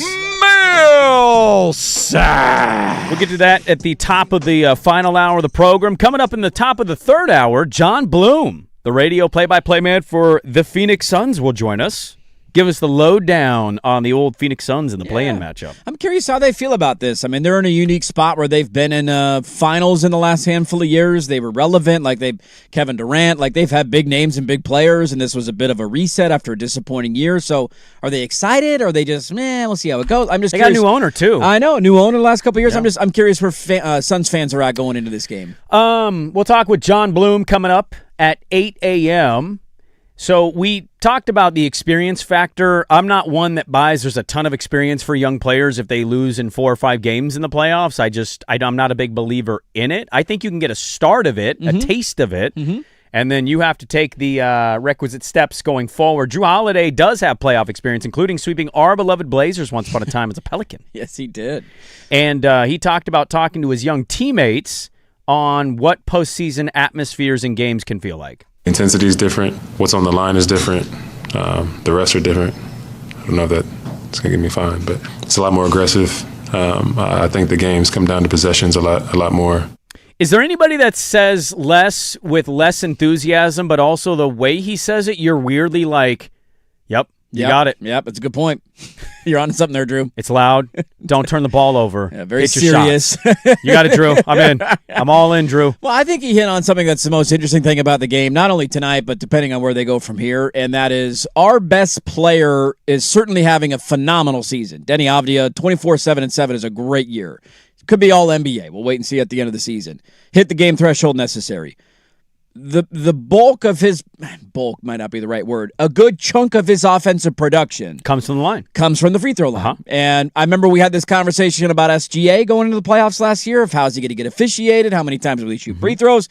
Now he's the MVP of the league. Denny's not the MVP of the league. They are not the same player. He's gotten the whistle to the level of MVP. But he's gotten a lot of whistles. And so that to me is one of the biggest things I'm circling for tonight. How aggressive is he going to be? How many whistles does he get? How many free throws does he get? Because there are games in which if he doesn't get the benefit of the whistle and he doesn't shoot 13, 14, 15 free throws and he doesn't have a dynamic shooting night, his impact on the offensive end is not completely nullified. But it's like 16 points, but it's not quite the same level of impact. And so, as Drew just noted there, I think it's an important thing to keep an eye on. Can Denny live at the free throw line in the playoffs? And if he can't, can he evolve his offensive game to still be a guy who can lead them offensively? So there's a lot to look forward to in the new Dundon era, I think. I'm pretty hopeful, optimistic about it. Swag mentioned something about Tiago, getting Tiago some experience in the playoffs and seeing what Tiago is in a 7-game series, even if the other team is way better than you. Yeah. I'm curious to see what that looks like tonight because it is it's a do or die game in a sense. You lose tonight and you only got one game and man, you got to win it to make your playoffs. Tiago Splitter has been a polarizing figure in this city for the last few weeks. The head coach always is. The head coach is the easiest thing. I've seen this. It happens Chauncey in every sport, right? Yeah, largely the coach or manager of any team is the one that people talk about the most. Yeah. And so there's some that are totally out on him. They don't think he's good. Somebody tweeted us last week about he doesn't motivate them. And I said, specifically, what are you talking about? They never responded. So people give criticisms and then don't always back it up. I'll hear every argument about it. He might be coaching for his job on this run. He might be coaching to be the guy that's just handed the keys from the interim to the permanent. Now, I don't know that for a fact, but what I will say about this is, and I don't know this to be true because I think I have said this to other people, we need to see how it actually plays out before the grandiose takeaways. But there's a lot of buzz on the streets that our owner might be going super cheap on the coaching hire. Yeah. Offensively cheap from an NBA coaching perspective. Now, whether that's true or not, I can't say with 100% confidence. All I'll say is the noise has been very loud that there has been, what? You're going to offer that for an NBA head coaching job? And if that's true, we'll find out eventually. But I also wonder how much Tiago has a leg up if he wins tonight, if he wins the play-in, gets him into the playoff, maybe wins a game against the Spurs or the Thunder, looks a little feisty. If you're going to be somewhat cheap in a lot of categories, and indeed that is true on the coaching front, I don't know it to be certain, but it's loud right now. The buzz on the streets is, if that's true, I wonder if Tiago's just kind of the sneaky favorite because he might not cost as much as Taylor Jenkins, who led the Grizzlies into the playoffs a couple years ago. Yeah, I mean, there's going to be some names out there. Malone was certainly one of them, and then you see how much he gets paid at North Carolina, and you're like, you're not paying a coach that much. And the NBA just got fired in Denver a year ago. I'm not giving you $10 Some million. coaches make that kind of money, sure, but not some do all who of have won championships and have been around for a long time. And if you wanted to get like a Spoelstra out of Miami, if that finally came to an end, he would cost you. It would be a dream, and it would cost you an arm and a leg. I mean, the cheap coach thing is funny to me because we have no clue how it's going to pan out. My initial reaction to it, if they do end up making that move, is the cheap coach going to get arrested by the FBI too? Or was that just the last guy who had a 1-year assistant run and was buddies with the GM, who then got fired the next year and had to drink a water bottle to shut down questions at a press conference? I tend to believe he was kind of on the cheaper end as well. Let's pump the brakes a little bit on the criticism before something is actually transpired. I agree with that. My philosophy. And I think if you win tonight or win on Friday and you make a little not noise, I don't even know what we would define that as, but you're competitive in an opening playoff series. San Antonio, maybe you win a game, 2 or 3 of the games are competitive, and there's only like one dud in there, and you show, all right, hey, you just didn't get they didn't mop the floor with you for 4 games and send you packing, and every game was double digits. I'm okay. I'm perfectly fine with them keeping Tiago Splitter. I have maintained this, and I will always maintain this. The most important thing in the NBA is the talent on the floor.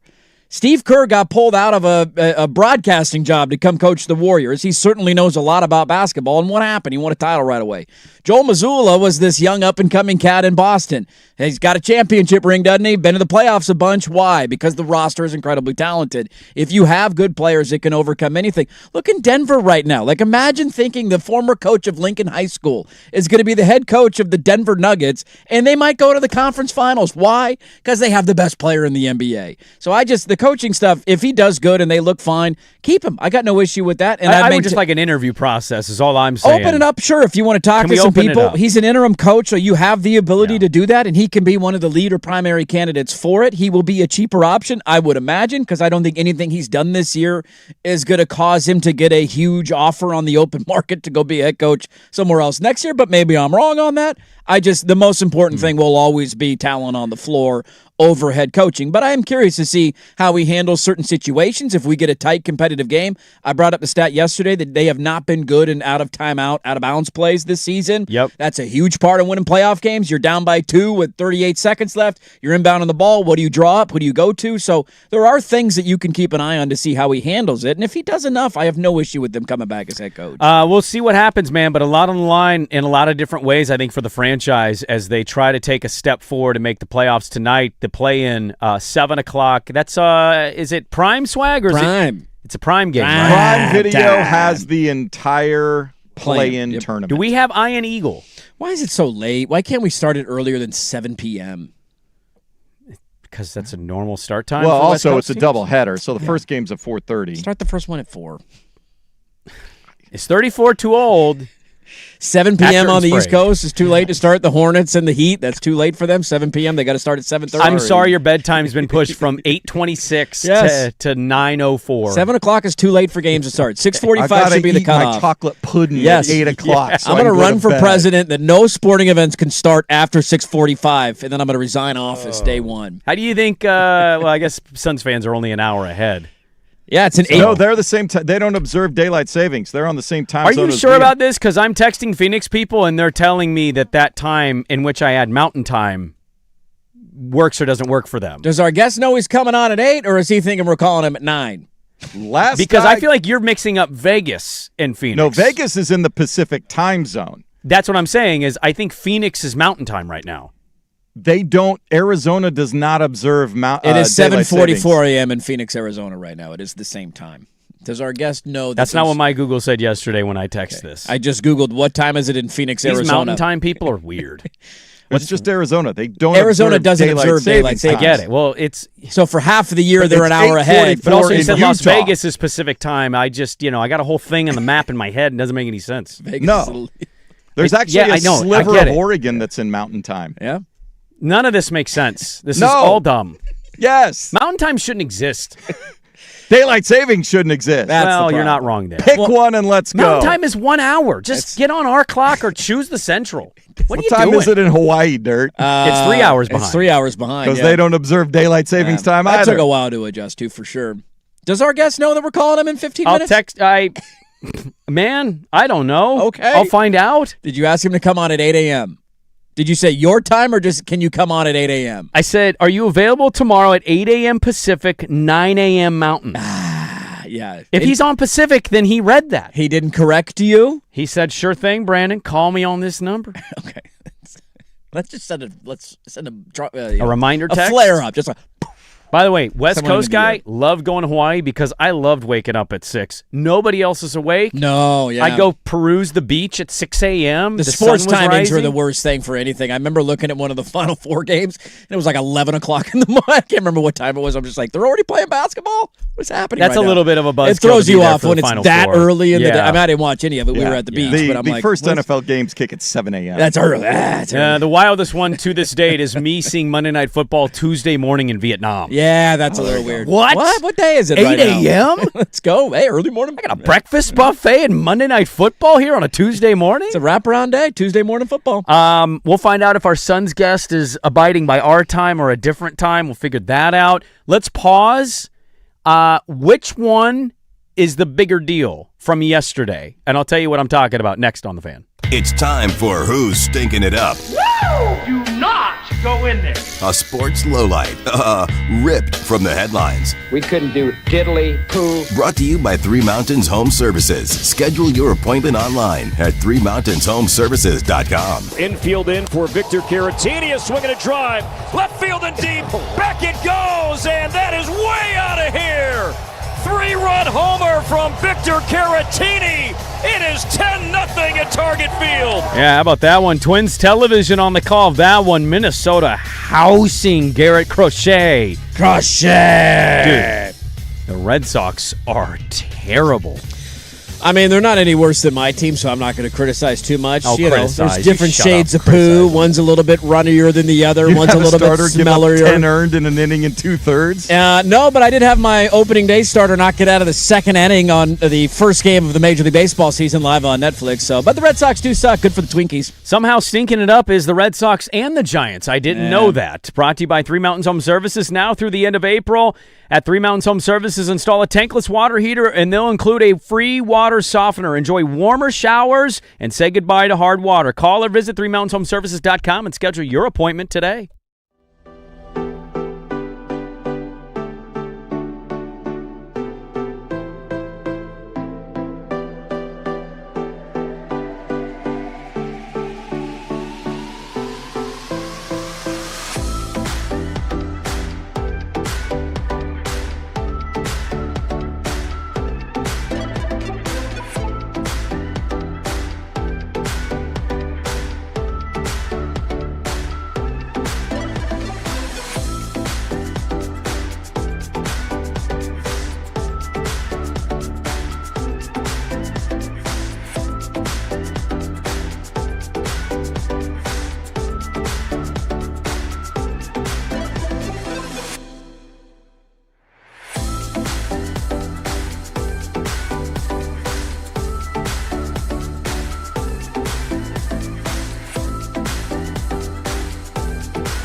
Well, John has not responded in Phoenix. Stay tuned on that one. He's got an interview coming up in an hour and 10 minutes. The Pacific time is the first time on that text. I just love that we talked about this after the show, and I verbatim said, I don't think Arizona observes daylight savings time. I literally Googled it after you said it to double check. You clearly didn't Google it correctly. Clearly, whatever you typed in was not what you needed to type in. You know, I've become really good on the time zones. The Vegas-Phoenix thing has just broken my brain. I'm never right on it. Look, your overarching argument is 100% correct. They are stupid. They should not exist. Yeah. Daylight savings time should go away. Mountain time. You think you're better than us? Mountain time? Are you 1 hour better than us? Get out of here. Have a later sunset, you losers. And move the start times up. All right, what are we doing here? That's, okay, 6:45. Okay. What do you think was the bigger deal to witness in person? Paul Skeens, 6 innings, 1 earned run, and the Pirates are a wagon 10-6, housing the Nationals. Or Aaron Judge and Mike Trout each hitting 2 home runs. I mean, come on. It's in the same game. It's not even close. You're talking about 2 of the best power hitters in the history of the game. 2 of the faces of, you could argue, the last 2 faces of the sport. Shohei's obviously involved in that as well, but 2 of the biggest faces of the sport over the last decade. Is Trout. Each hit, not anymore, but he was for a while. He was. Yeah, he was. One of the greatest. Actually, he's the greatest player under the age of 27 in the history of baseball. That nobody watched. I mean, people did watch because they were in the playoffs, and he had. People did pay. They've been Mike bad. Trout. It's been a while since he was 27 years old. Do you understand how old Mike Trout is now? How many playoff games has Mike Trout been in? He's been in 4. So we watched.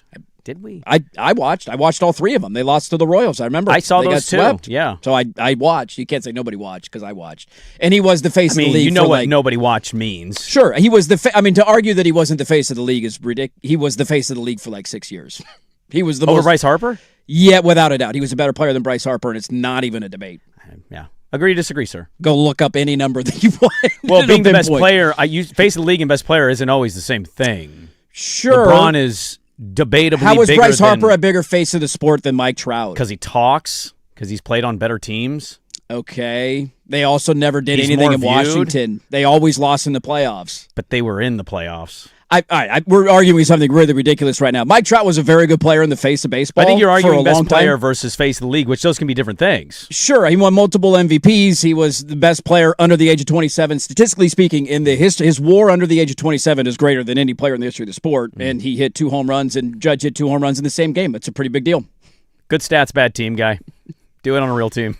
I mean, I get the overall take of Mike Trout that you bring up, but like to dispel what he was, like he hasn't been this in a long time. To dispel his like 22 to 27-year-old seasons. Well, I think I'm speaking to a lot of sports fans that it's frustration that it's been so. Well, that ship has sailed. Like he's 34 years old now. Like that's gone I know, now. But we're talking about a debate from 9 years ago. But if you no, it's not a debate. His numbers are not debatable. I'm not debating the numbers. I'm saying in the prime of the career and the numbers in which you speak.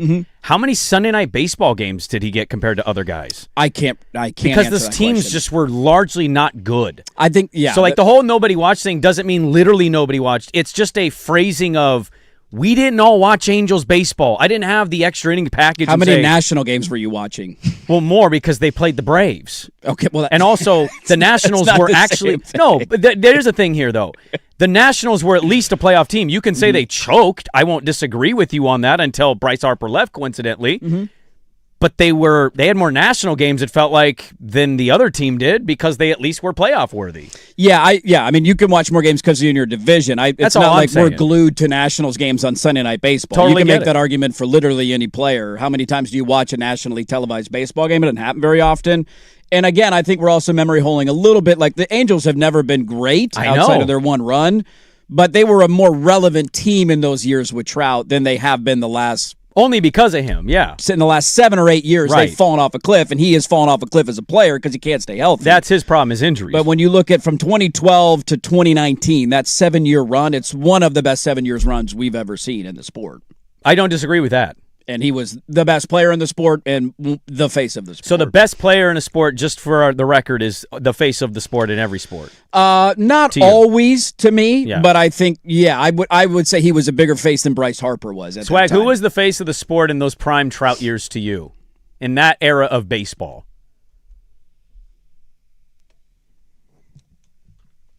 I knew more about Harper. I knew Trout was good, and he would show up on highlights making diving catches and hitting home runs.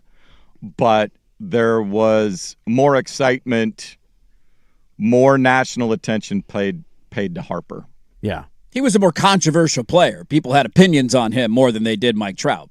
Trout was he's just great. He was quiet and he was great. Yeah, he was yeah. Paul Bunyan. He didn't talk much, and his team was not amazing. That's all I'm saying is, like, I'm not arguing a numbers thing. It's clearly Trout, but I think from a face of sport thing, Harper drew more eyeballs on a regular basis from the time he was on Sports Illustrated when he was 17. That's what I tend to believe as well. Yeah. I agree. I mean, I love how about our rage debate of we baseball remember today? TV ratings from 2017, and he drew more eyeballs. I just don't recall anybody watching Angels games. Like, you can we hate don't the do Nationals. this with any team. What do you mean? In baseball, you don't watch any games other than your team's games. That's not true. The Yankees get good eyeballs. Because the Cubbies. Okay. The Red Sox. All right. You don't watch Bobby Witt Jr. games? You going to watch the national TVS game tonight? Damn right I am. Who's playing in the game? It's that team, dude. It's the matchup. That pivotal team, matchup. of course. I was watching all those national games from 2012 to 2017. Trying to see where Shahadi's at right now. She's on I literally think she's in at the game. Atlanta. Oh. It's your team. It's the Bravos. How about that? He was more talked about, sure. The eyeball thing is if we were glued to Nationals games. Who's the face of the NBA to you? LeBron. Yeah. And Steph. Yep. That's the unfortunate End nature. of the conversation. There you go. They're the face of the league. And they're not the best. She's in Philadelphia. It's Cubs in Philly. Okay, you were Cubs close. You close. almost got me on that one. NL East. Yeah, there you go. NL East. All right. A lot more to get into in the third hour. We have the most random sports debates when we debate. It's the most dumb, like Jalen Water or Amon-Ra St. Brown. I will cape up a little bit for Mike Trout. I know you will. He's ruined his career by sticking in Anaheim, and I'll never forgive him for that. I think his injuries have ruined his career more than even Anaheim. We can't poo-poo he was one of the greatest players for a 7-year stretch Not we a doubt have in my ever mind. seen in the history of the sport. I think we're kind of arguing two different things there. Sure. Weirdly. Sure. I have no response. I don't know what to do here. Okay. We don't have a... We can try and call him, see if he answers. We can call him, but I'm afraid he's going to be like, I thought you said 9. And then we're going to wake him up. He's got a game tonight. We'll find out what happens in the third hour. We may or may not have the voice of the Phoenix Suns loaded third hour of the radio program. Don't forget it's Mailsack Tuesday, 503-864-6326, hour 3 on the Fan. Hey, it's...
Sports Center update on the Fan Sports Network, 105.1 FM and 1080 AM. First on the Fan for the first time in 5 seasons, the Blazers getting ready for a postseason game.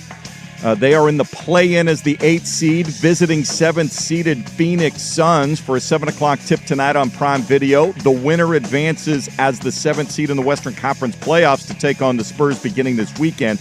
Portland 3.5-point underdogs. In the Eastern Conference tonight, it's the 9-10 play-in elimination game. Hornets hosting the Heat. The winner will face the loser of tomorrow night Sixers Magic. Game 4:30 tip on Prime Video. Hornets 5.5-point favorites. The Mariners finished off just their second ever 4-game sweep of the Astros. They get a 6-2 win Monday. Immediately hopped on a bird, and they're in San Diego tonight for a 3-game series with the Padres. First pitch at 6:40. More sports scores and stories in 30 minutes. Jason Swigard from the George McCoy at Warren Allen Sports Desk. Hurt missing work. Insurance companies acting like jerks. Don't call your mom. Call George McCoy at warrenallen.com. The home of primetime.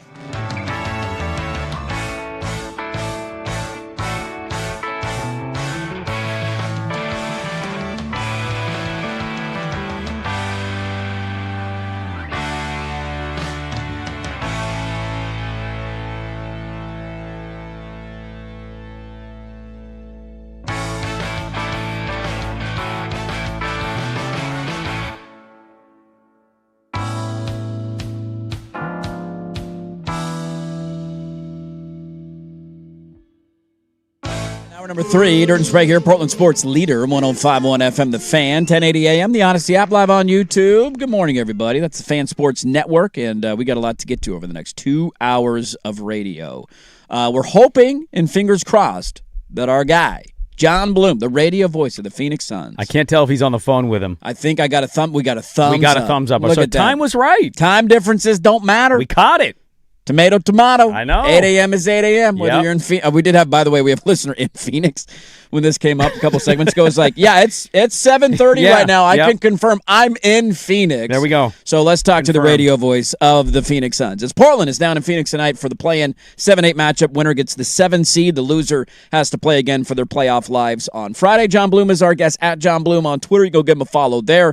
John, good morning to you. Longtime radio voice of the Suns. And nice to know that we kind of confuse our time differences are way off. And what does Arizona do? What time are we? So we're glad we got this all squared away. I do want to ask you about the game tonight, but I need to ask first because my co-host just pointed out to me, you got to call the Masters for 12 years? How? What? Explain, and how cool of an experience was that? Oh, well, first of all, thanks for having me, guys. The Masters is everything that you have heard about, I'm sure. I'm not going to be the first one to tell you about the Augusta National Golf Club, but for me, I was involved in golf broadcasting for a long time, and when I started working for CBS, that was the goal. I got to get to Augusta, and I think it was year 2. Actually, year 1, they told me, well, someone's got to die is how you're going to get there. Wow, that's a little morbid. I'm not. Yeah, I don't want to, root for that to happen, but if it does, I'll take the spot, right? And then I get the call, and it wasn't on air. So I've always been an on-air guy, mostly radio, but I've done TV too. And this was a situation where, like, I'm going to go be a part of the crew. I don't care what they have me. I'll clean the latrine. I don't care what they have me do. I will do whatever they tell me to do if it takes me to Augusta for the week of the Masters. So, yeah, I did 12 years of that behind the scenes. It was awesome. I was also starting a golf business at the time, so it made a lot of sense for me to kind of take a week off from the NBA gig and go out there and do that. But now it's the voice of the Suns. And actually, during those years, while I was in Augusta, there was a lot of soul searching, and I was thinking, someday I hope, this is probably after the first 4 or 5 when the novelty had worn off, I'm like, someday I hope my job with the Suns keeps me from coming here. And eventually I was able to get the full-time play-by-play job, and now I'm where I've always dreamed of being. So that's how that all played out. So did you ever get any kind of hitting the actual golf ball at the range or on the course experience one time in the 12 years? Did you ever have that one moment?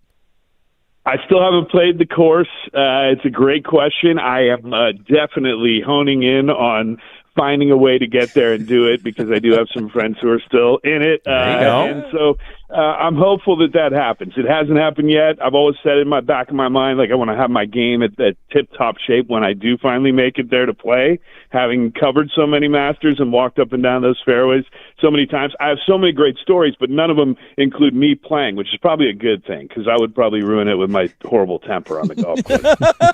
Hey, I love these stories, man. This is fun. John Bloom, radio voice of the Suns. He's getting ready to call a play-in game tonight as our Portland Trailblazers are down there for the 7-8 matchup. I'm curious, John, like, looking from afar at Phoenix the last handful of years, we see a team who got really close, got to an NBA Finals. You get an ownership change, this injection of let's be aggressive, and you bring some big-name players in.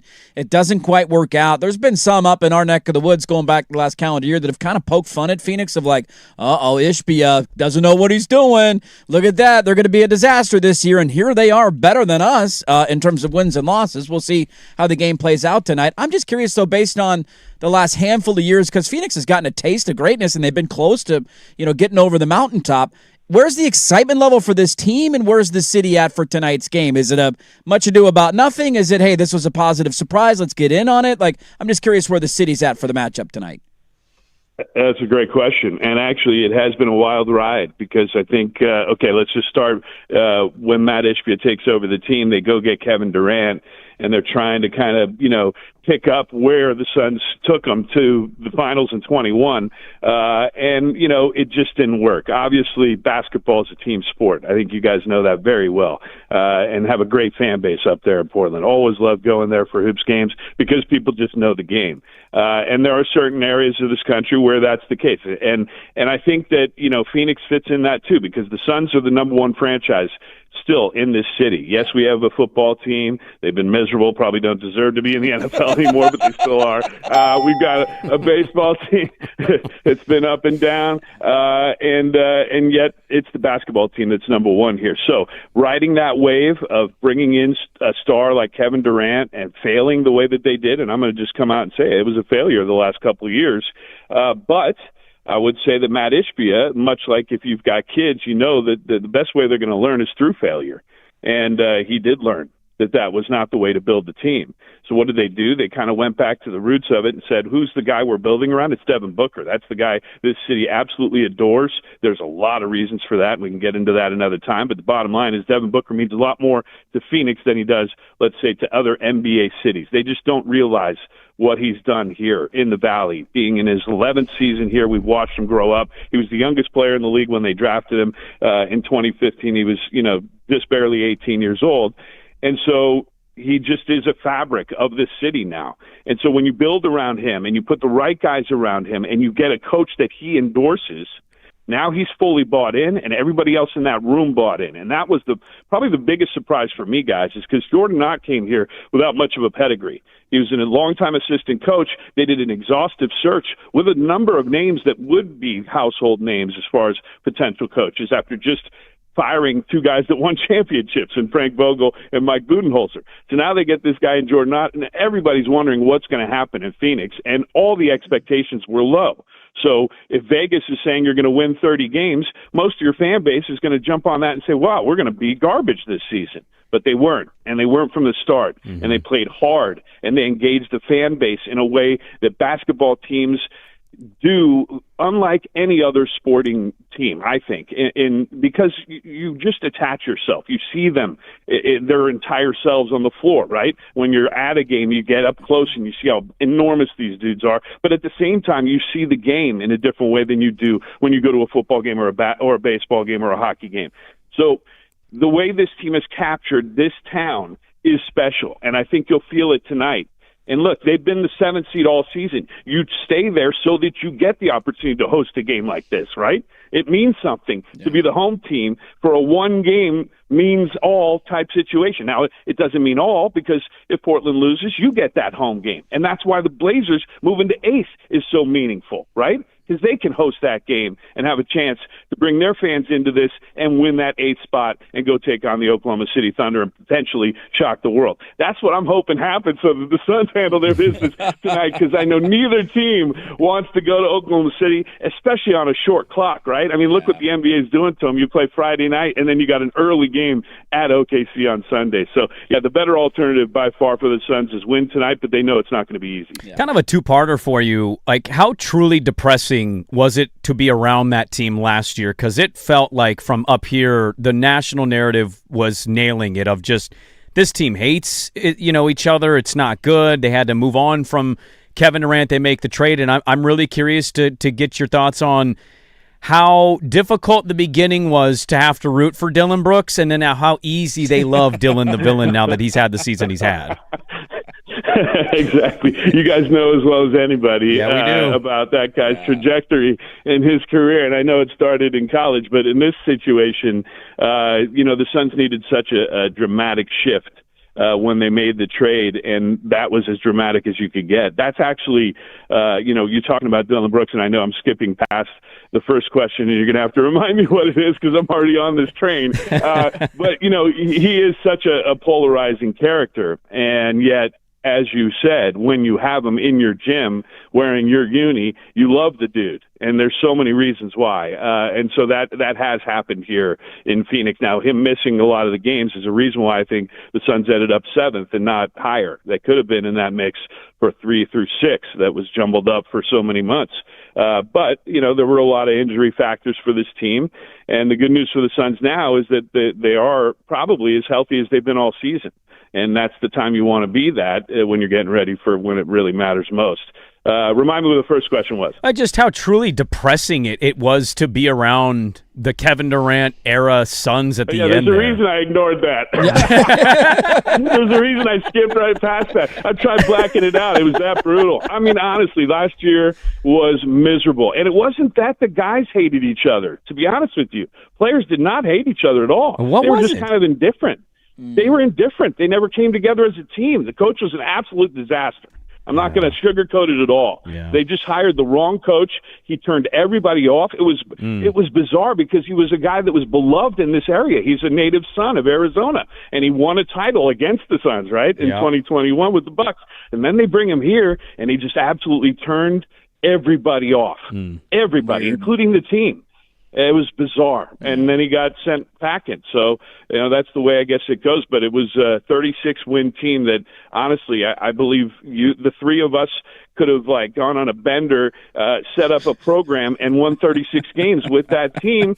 As coaches, we could have done that, but we didn't, and we lived through it. And again, it was a failure of massive proportion for this team, but they have bounced back in a way I don't think anybody expected. Well, it's one of those things too. I think as a fan or somebody who's covering the team and all, obviously working and calling games, if you're going to make a mistake, the only thing you can ask is that you pivot out of it quickly, and they clearly were all right, that didn't work. Let's scrap it, and here they are back. And it reminds me, we had a years ago in Portland where everybody left in free agency. LaMarcus Aldridge left, and it was like, oh my God, we're screwed. And then Wes Matthews left, and Nick Batum, and all these guys. It was like Lillard was the only one left. And the next year they became kind of this fun, up and coming, feisty, play hard every night team, and they made the playoffs. And so you talking about this year's Suns team kind of reminds me of that Blazers team from a handful of years back. I'm curious. We know how special Devin Booker is. He's played in big games in his career. Last game of the year for him against Dallas, he goes for 37, on 13 and 27 from the floor in 37 minutes. What are we expecting from him tonight, and how big of an impact on the game do you think he'll have? Because I know Portland defensively would throw the kitchen sink at him. And you have very effective kitchen sinks to throw at him. I'm not even going to call Tumani and Drew kitchen sinks. I'm going to call them Booker stoppers because both those guys have showed that they can do it, and that is part of the reason why this matchup's daunting, I think, for a lot of Suns fans and people that are looking at it saying, well, yeah, Portland definitely has an opportunity here tonight to come in and steal the 7th seed. Where I think that Devin Booker will rise to the occasion is just based on history and seeing what he's done when it really matters. And he doesn't need to put this team on his shoulders I don't think that that's necessary the way this team is built. You know, there's been times where he's been off and other guys have picked him up. Maybe it's been a Dylan Brooks who's had his best offensive performance of his career this season. Jalen Green's come in the second half of the season after missing most of the year with the hamstring, and he has had some big moments. And I think Devin Booker has built trust in those guys in addition to the guys he's already had trust in, like Grayson Allen. Don't know whether he's going to go tonight because he's the one question mark. Royce O'Neal, who's been a great three-point shooter again and a phenomenal kind of veteran for this team. They call him Unk. He's the one old guy who, 32 years old. He's old. But that's what this team is. That's how they're built. And I know that you have a similar situation there. But Devin Booker is going to be the guy. He's going to be the one to set the tone in his own way. Obviously, this is his team, and yet at the same time, as I say that, I think there's a lot of eyes on Dylan Brooks and what he does to affect the game, because he still is that guy, that tone setter, in a totally different way. You have no idea what you accidentally just did, John. We kicked off our show, and my co-host said 34 is old, and we put a poll question up, and then you said Unk is 32 and he's old. And you just proved my entire argument, just John. His entire You're my argument favorite. I think we're going to go play Augusta together now, me and you, buddy. Let's get it. Let's get you out of here on this because we appreciate you waking up early and doing this. We know you got a lot to get to today. You teased it, and I know you don't always want to give us the tea leaves of what's happening in the inner workings of the Suns, so let's get away from the organization you work for. What's the juiciest fun story you have from your time at Augusta? Ooh, wow. I'm going to go with, this is my favorite because it was my first, and it was 2005, and it's a moment I think we all remember. So Tiger Woods is hitting the chip on 16, okay? Do I need to say more than that? Nope. Okay, you guys know what shot I'm talking about. Yeah. He's over the green.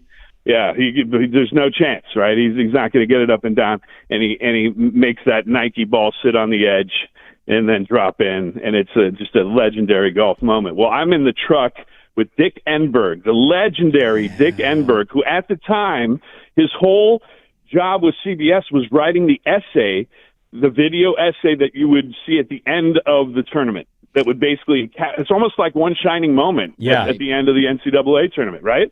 Except it was Dick Enberg writing it and and voicing it. And it happened, I don't know how many years he did this for CBS, but this was one of them, and it happened to be my first year there, and it happened to be one of the most epic moments in the history of golf. And I'm in the truck, and everybody is writing, everybody's ready for the tournament to end one way. Tiger hits that shot, and everything changed. So now Dick has to rewrite his whole essay, and I just happen to be sitting near him as a rookie, and he's bouncing ideas off of me, and I'm sitting there going, is this really happening? Am I really here right now? This was all the most kind of surreal moment that I had at Augusta, and it wasn't even on the grounds. It was in the darn truck in the compound. Wow. But it was amazing, and we all were watching together, and we were all taking this in together, and then you see the guys in the booth react the way they did at Jim Nantz, and at that point it was I'm totally I think it was Vern Lundquist on the call of it, wasn't it? Vern was at 16 without a doubt. Oh yeah, you're right. Yeah. In your life. No,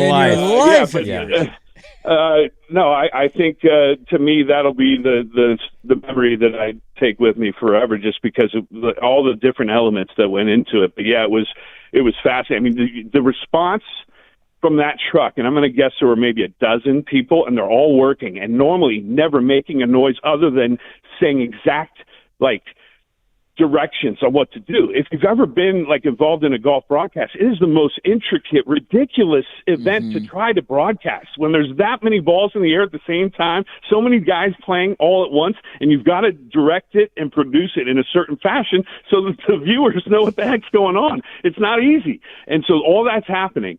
And Tiger hits that shot, and that truck nearly exploded with how loud it was in there. I mean, just everybody's response to a shot like that. And so I remember all that, and I remember the Dick Enberg thing like it was yesterday, and I will not forget that. John has immediately risen up the leaderboard of favorite guests that we've had. Best friend of the program. Best friend of the program. Great Augusta stories. Beautiful. Kitchen sink talk. This needs to become a permanent thing. It's too bad we have to root against him. We have to root against you tonight, but then we're not rooting for you to die. But if it happens, it's all right. John Bloom at John Bloom on Twitter. Suns radio voice. Have a great call tonight, John. Thank you for the great stories, and hopefully we can do this again soon.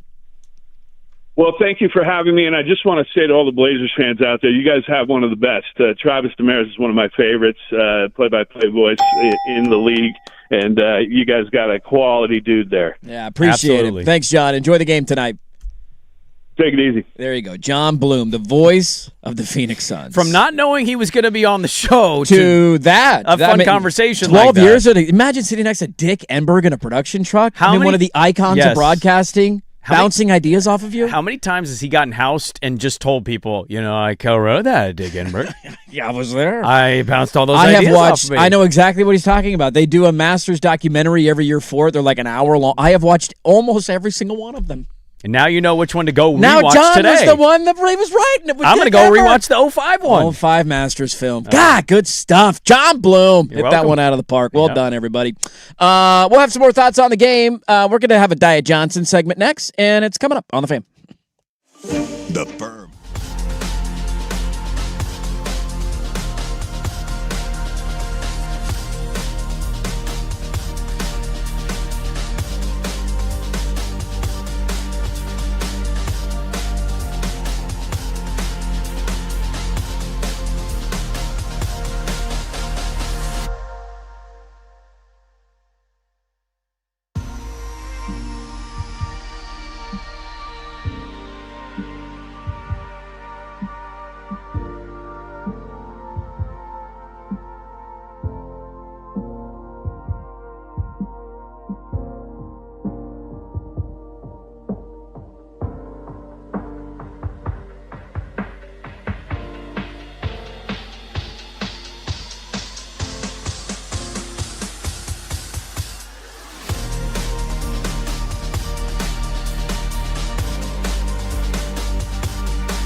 All right, welcome back in.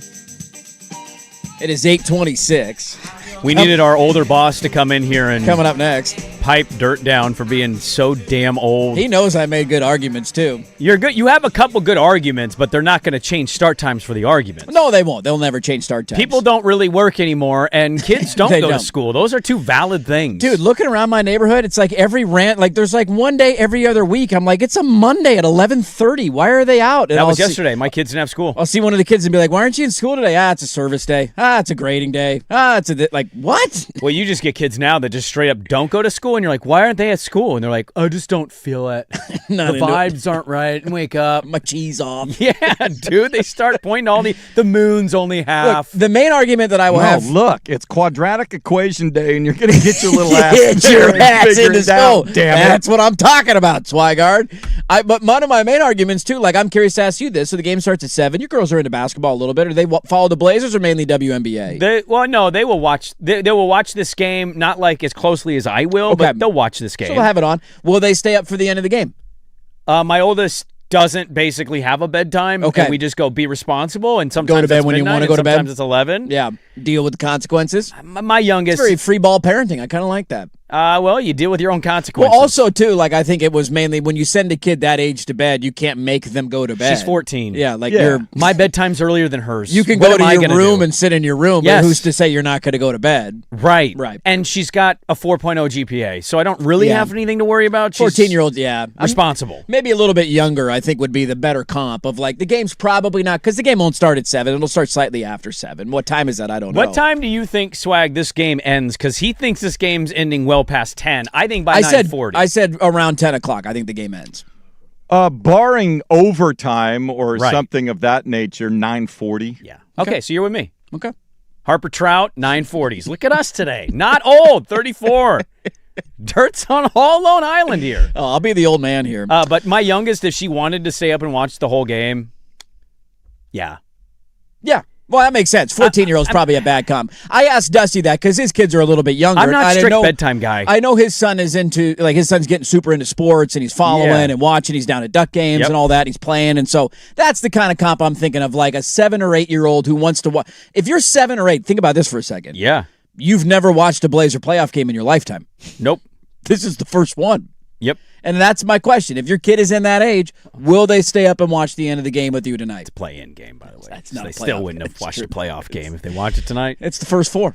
I would say of all the areas I'm a parent, bedtime is the thing I least care about. Yeah. Mainly Have because... you always been that way, or is that a now that they're older thing? Yeah, I mean, like when they're super young, they're in kindergarten, you got to have a structure here. But like, one's, almost out of elementary school and the other one's going into high school. Yeah. And I hated the way my mom handled bedtime. Yeah, too strict. And I'm one of those, like, whatever I experienced that I didn't like as a kid Try from... and pivot. Yeah, I'd pivot out. I wouldn't, like, double down. I'm not going to be the dad who got beat by his dad, and then I turn around and beat my kid. Well, that's what happened to me. Like, I'm not going to be that parent. I'm going to be the opposite of that. How awful was that? I'm not going to do it. So bedtime in our house is like... loosey-goosey. It's an open-ended conversation. Whenever you want to go to bed, you go to bed. Usually the wife and I are going to bed saying goodnight to the kids, shutting the door. Don't stay up too late. Well, I mean, we're going to make sweet love. It's got to be in a respectable hour proving here. his point. You're proving my point. You're getting old. No. You're old. You're going to bed. No, look, 8 o'clock. Oh, I got to go to bed. Now, I will argue, the 8 o'clock Peacock game's dumb. Yeah. Absolutely dumb. Yeah, that's egregious. That's 10:45. That when was those ridiculous. Bad boys are in. Well, look, I know that nobody on the East Coast probably cares about this. That's always been the funny thing to me is I do genuinely feel like they're lopping off half of their audience with the 10 p.m. Eastern tip. Instead of moving them up they've slightly. always done that. I know, they haven't changed. I would, if I'm on the East Coast, I'm not watching a second of Blazers that's and why Suns. East Coast sports But you don't live on the fans- East Coast. I know that I don't. I just love your whole argument is East Coast based, and we live on the West Coast. I still think 7 o'clock's too late, but it's also very selfish. I Now- want to go to bed. I know we're against it. I will make an argument in your favor, and I know Dusty kind of like poo-pooed it. I actually do think you're right. I do think the NBA should do more day games during the regular season. We used to live in this world where you couldn't start a game until a certain time because people had to get off of work and handle, like, Dude, everything has changed. People work from home. We have, we share our building with another company. Yeah. There's nobody here on Mondays and Fridays. Because they work remote. Tuesday, Wednesday, Thursday, the place is absolutely packed. We're in unique spots where we're off work early. I go grocery shopping in the afternoon. It's crowded at like 11:30 on a Tuesday. How early? So this idea of we can't start till 7, people are in the office. Like, dude, it's not 1994 anymore. I think how early a game can start is that's more based on, okay, when can we actually get a crowd here? Well, you need to schedule what the NBA should do, which would be especially really smart. If it's a playoff game, you want that thing full. Yeah. If you're starting too early, my and people point is can't how get many there. The local NBA teams should be teaming up with the local school systems and saying, when's your in-service day? Let's game. schedule a day game that day. You need something for your kids to do on a Tuesday and it's an in-service day? Yeah. Come to a Blazer game for $5. Dude. Place is packed. Yeah. Have a kids' day. People making people happy here. We're making money now. We can't just be doing this on MLK Day. I like that we observe the day as a big holiday for the sport. But, you could have more day basketball. You absolutely could. MLK Day, I think there's a game on at 10 a.m. our time. Turn on day baseball. Well, I always have chuckled at this. You can do it in baseball, but you can't do it in basketball. What's the difference? I know that one is outdoors and one is indoors. Basketball is People always go looked to at as a day games. cocktail evening party situation. Baseball is like the fat hot dog guy drinking a beer, being lazy. I mean, look, I get it, but that's how they society. I turn on a 1 o'clock views it. Giants game once a week, and I'm like, that's a decent crowd. Why are people working? You're not wrong. You could do it in the NBA. Yeah. 34 is old. Let's get to, speaking of which, do we care at all about this? Because there's another one. And we'll talk about that next. But first, your Swag with Sports Center. Now, from the George McCoy and Warren Allen Sports Desk, a Sports Center update on the Fan Sports Network, 105.1 FM and 1080 AM. First on the Fan, Blazers getting ready for their first postseason game in 5 seasons. They are in Phoenix taking on the Suns. It's the 7-8 play-in game. The winner earns the 7th seed in the Western Conference playoffs in a first-round series against the Spurs beginning this weekend in San Antonio. 7 o'clock tip on Prime Video, Portland 3.5-point underdogs. In the Eastern Conference tonight, it is the 9-10 elimination play-in game. The Hornets are hosting the Heat in Charlotte. The winner will face the loser of tomorrow night's Sixers Magic game. Tip tonight, 4:30 on Prime Video, Hornets 5.5-point favorites. The Mariners polished off their second ever 4-game sweep of the Astros with a 6-2 win Monday afternoon. Hopped on a big bird and headed to San Diego to start a 3-game series with the Padres tonight. First pitch at 6:40. More sports scores and stories in 30 minutes. Jason Swigard from the George McCoy at Warren Allen Sports Desk. Hurt missing work. Insurance companies acting like jerks. Don't call your mom. Call George McCoy at warrenallen.com. Sports Saturday with Joe Fisher and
All right, we got the mail sack coming up top of the hour. Get your questions in, 503-864-6326. I'll try not yell at any more clouds today, but I can't guarantee anything.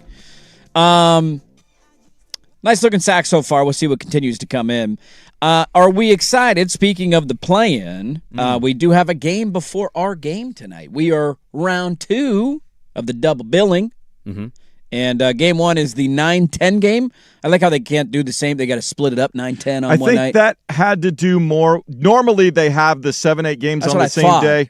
I think it had more to do with venues. Oh, okay. The venue wasn't available? Well, I'm thinking Philly because the Flyers played last night. I don't know if they have another game. So places where they share venues, got it. There might be an availability issue. Well, tonight it is an elimination game in the Eastern Conference. Ironically, both these teams, the 9 and the 10, have better records than Portland this year. So it shows you how bad the bottom of the West was. Yep. That the 9 and the 10 both won. Miami was 43 wins, Charlotte 44, Portland has 42. Charlotte is a decent-sized favorite in this game. I know they've been a trendy, fun watch. Are we excited just to see Charlotte? Are we excited to see the end of Heat culture? Are we excited for the game at all? 9-10 in the East. Yeah, I know that Eric Collins is going to be on the prime games, and we're set to have him on Thursday's program. Now, is he calling our game or the Charlotte game tonight? Depends, or the Friday game? He's calling the West Friday game, so it depends West if we win or Friday lose. Game. Okay, if we lose, he will be on the call of the Blazer Clipper Warrior game. Playing the official, winner take all.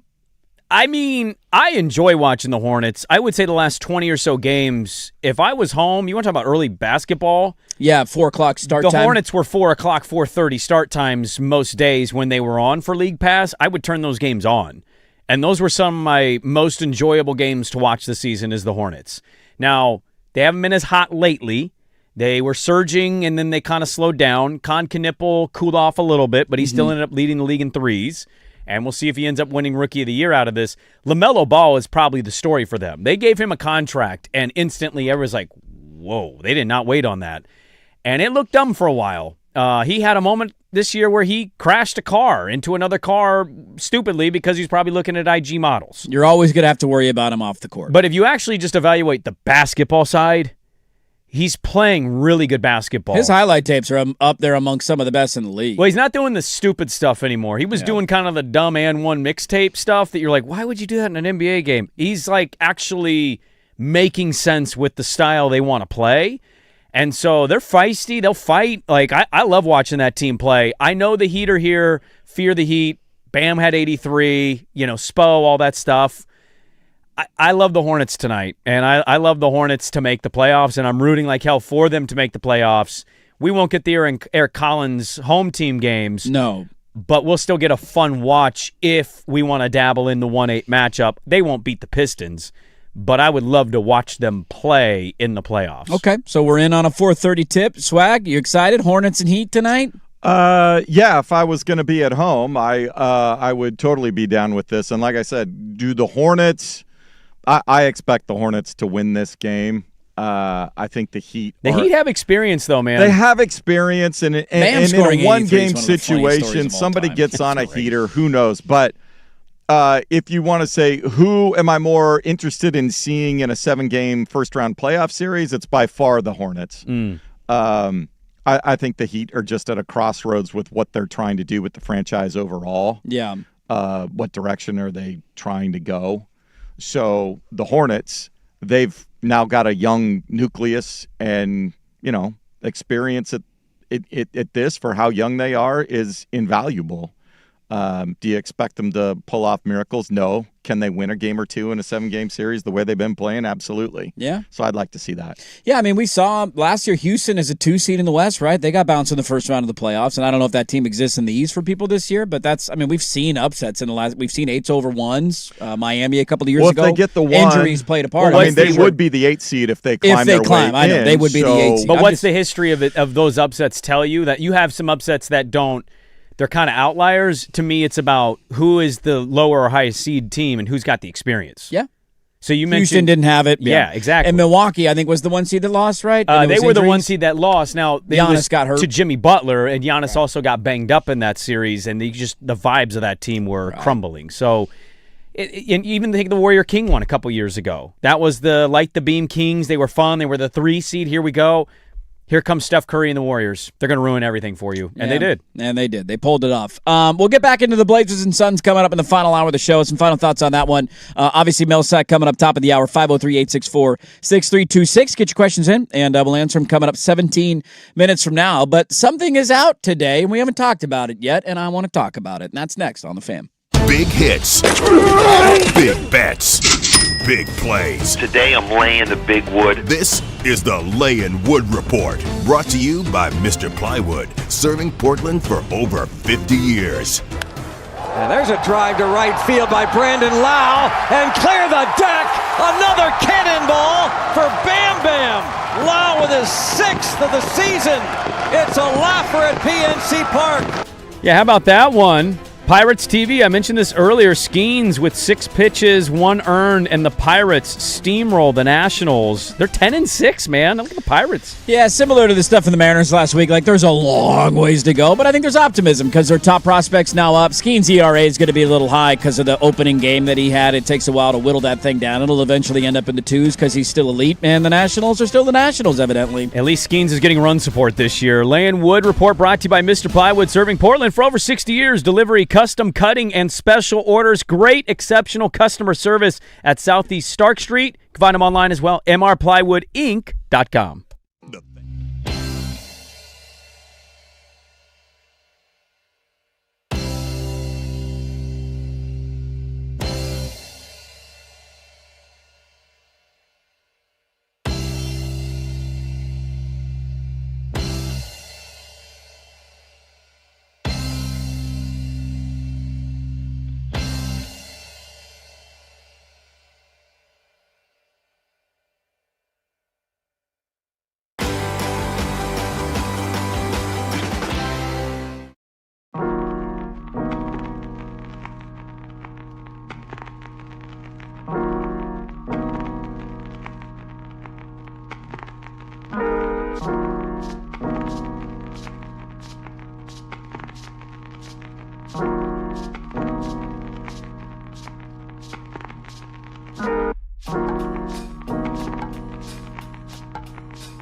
right, welcome back in. Mail sack coming up 12 minutes from now. Last call for questions, 503-864-6326. That is the fan text line. We have a sponsor for the mail sack today. We do. We got new friends. You know what they say? Yeah. Business is booming. It's great. We're super excited to have them. We also got Alleyway 44 on as an East Coast Blazer fan saying, yeah, this start time blows chunks. I'm right there with you. Alleyway 44. Alleyway 44, East Coast based. I will stand with you. Okay. My brethren on the East Coast. I mean, let's not act like you and I specifically would not be jacked out of our minds if we found out it was a 4 o'clock start time. This is my whole point. Let's live in the trust tree here. Dinner Move the time. game time Game's up, over. dude. I eat dinner at 4:30. What do you want from me? Something is out today, and we haven't talked about it yet. Do you know what it is? Your porn tape. No, that hasn't come out yet, but it will eventually. All 4 minutes of it. Yeah, it didn't last that long. A lot of feet involved. Because It's he's weird. old. Yeah. Well, 3 minutes just trying to make it start. I took the pill. Just wait. It'll kick in. I might need to call our new sponsor. You might need to call our new sponsor if you're feeling like dirt in a porn tape. Hey, I'm old. What can I do to save it? No, there's something else out today. Do you know what it is? I'm assuming it's not a movie. You don't watch those. No. I'm actually in on the movies lately. I saw Sinners finally. I saw Nuremberg. Pretty good movie. Russell Crowe is... Oh, are you going to tired of poo-poo Russell Crowe? Crowe? Russell Crowe was great. He did a good accent. It was him. I need a Nice Guys too. Yes. Come on. Yes. They were so good, him and Gosling. Well, it's different when you're trying to play somebody that's actually was a historical figure. Yes. Have you seen Nuremberg? I have not. Okay. And was I he should. Napoleon or was that Joaquin? No, Joaquin Phoenix was Napoleon. That movie blowed. It blew? Blue? That would be the proper... It blowed? I like it blowed. We got a new Do you think drop. that's a W? Is it a W apostrophe D? Do you think I did there? I don't If know. you're going to say it incorrectly, you Or might is as it well an put ED apostrophe. at the No. end of it? No. Apostrophe No. D. Is it blue would be the proper... Is that what That we're looking blue. for? That If I saw blue. you in Mississippi, it was Yeah. like, was that movie good? You're like, it blowed. It bloated it. It bloated it. It was really bad. It blowed. It was really bad. No, there's a documentary out today. Damn it! Oh! It comes yes! out today. Ironically, on our first play-in night, Jailblazers. the Jailblazer doc's out. On Netflix. It came out today. Oh, okay. Wow, nothing, huh? Not even no reaction at all. I saw the trailer. Okay, so you're not gonna watch it? I'll watch it. Okay. There's people in that trailer I don't really want to watch. I mean, yeah. Who I get are that. you most... We've been talking about this documentary I know. for like 20 years. I know. Well, he was And gone. now it's finally out, and it's just... He was on spring break when the trailer came out, and we played the whole thing. We yeah. did multiple segments Right. on that. Is there one fired up about particular it. person that you are most interested in hearing from, either because you don't fully understand their perspective, or two, you never heard from them as much as you wanted when it was going on? Well, we heard from the white journalists during that era the most. So I'm sure they're going to just repeat everything they said and wrote about. Yes. I am curious to hear the Dame Bonzi Sheet stuff, but this is why I'm kind of poo-pooing in tone. Mm-hmm. When you were out on your spring break, they did an All the Smoke podcast with Matt Barnes. Yes, I saw it. So they kind of already told me what they're going to say in this. I mean, I feel like I could have told you that. Yeah. I mean, what did we think they were I going to know. say? Well, but okay, so this says, okay, here's my thing. I'm going to watch it, so I don't mean to poo-poo your tease and your setup here. We've been talking about this for years. We had the Since Damon comment from said it on the Damon, said show. it on the I show, know. and it's like, I found it ironic Right. that it's the first time we've played in a quote-unquote postseason game in a long time. It's the same day It's the there. same day of Yeah. the Jailblazer documentary. It's officially out on Netflix now. I'm with you there. I'll probably race home, actually, because my wife's gone and my kids they're at school today. I might end up putting this thing on as soon as I get home and watching it. Yeah. My only thing is this, and let's save it to see if I'm wrong. Mm-hmm. Do we learn anything, or is this going to be exactly what we expect? The media is going to tell you how awful it was for the city, how fans were turned off by it, how they actually failed the responsibility and duties as pro athletes and role models, and then the other side is going to be racism. Yeah. Absolute racism. That's how it's going to go. And the Right? piece for me that's most interesting that I saw is in it, and I'm curious how much he is in it, is Bob Whitsitt. Well, he just released a book, and I actually lost an email. We could have interviewed him. Oh, Trader Bob? Trader Bob wrote a book, and I have 8,000 That's the interesting emails. thing. and it What buried was in he? What was going through his mind as all of these different trades and opportunities to acquire all these guys? How much thought did he put into the basketball side of it? How either ultra complex was he playing chess, or just he was like, we just need more talent? He tweaked too much. I mean, that they said that on the pod. They were like, we thought we had a team and we weren't allowed to build with it. Should he have just given kept it more making time. too many moves. But he's the one I'm truly, because I don't felt like I heard from him as much as. Do you think we have Paul Whitsitt clips that we haven't seen or heard before, like training camp? Maybe. Or, from behind the scenes stuff? Yeah, I'm kind of curious to see what Paul. That's the Paul's piece in of it. it. A lot. Yeah, the media and players and disconnect. That's going to be predictable. I know all about that. Right.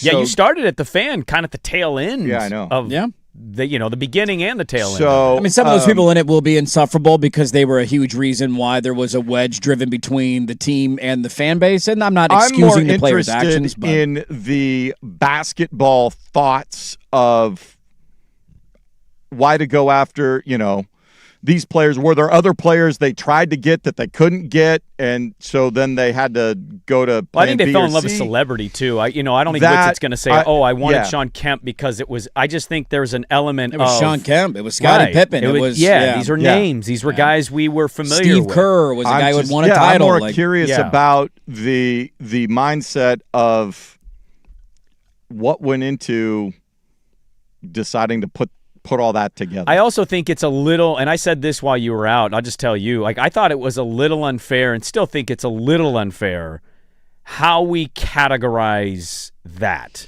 You say the Jailblazer, I think everybody's mind goes to the surprise 99 conference finals team, which they admitted, we couldn't believe. Damon was like, I didn't think we had a chance to be that kind of team. And then there we are. Sean Elliott hits a shot in game one, yes. and you're like, oh, my God, yeah. And then you go to the Sheed's gone, Damon's gone. I think there's two different versions almost of that team, and we lump it in with the term Jailblazers because, they did get caught on I-5 in a yellow Hummer with the weed, and they woke up the next day, and the wife was mad at Sheed, what did you do? And he's like, what? Oh, okay. But also, I'm not going to pretend that she didn't get traded and we still didn't have stupid athletes here not being a good team. Darius Miles exists.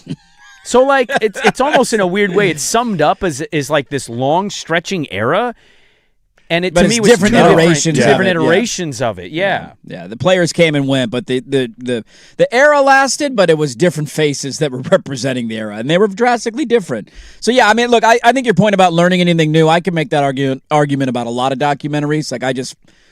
I watched, the most recent one I watched was the Rory Augusta one from a year ago, and it was great. I love Rory. He won the Masters, and there's little details maybe about his childhood that I didn't fully know. The backstory. The majority of the stuff I knew, and he told a little tidbit about him and Bryson on the 9th green that you're like, I didn't remember that at the time. Most of it for me is just about reliving something that I want to relive, or remembering something that it's been it's been 20-plus years since that era came and went. Now, did you watch the one right before it about Nicholas's?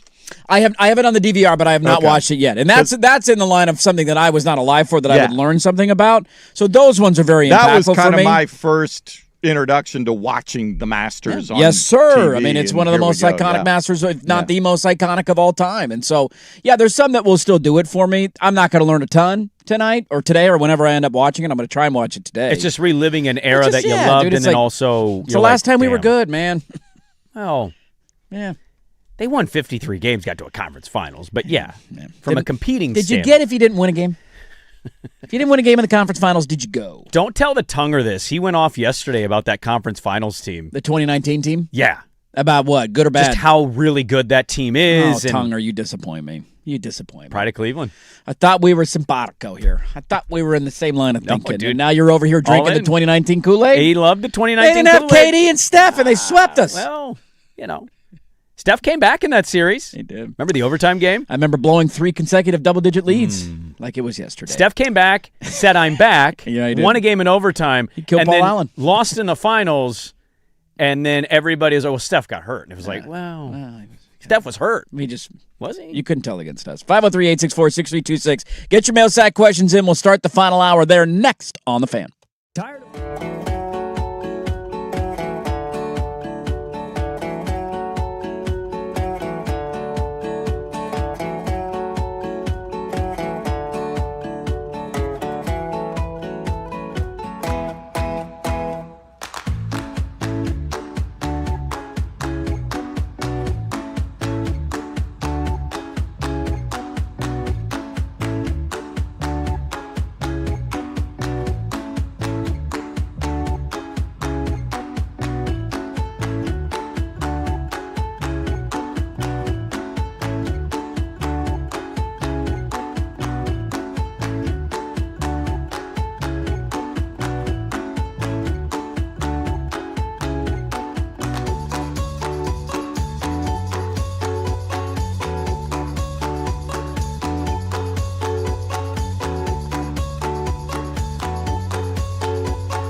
Mail sack. Look at the mail sack coming up with an open and a sponsor brought to you by Sparta TRT. Whether you're hitting the gym or just trying to survive the workday, don't just watch from the sidelines. Reclaim your edge and win at the second half of life. SpartaTRT.com. Somebody hit me with a little bit of that tea. I need my tea, mate. We need a This Is Sparta drop to hit right at the end of every read.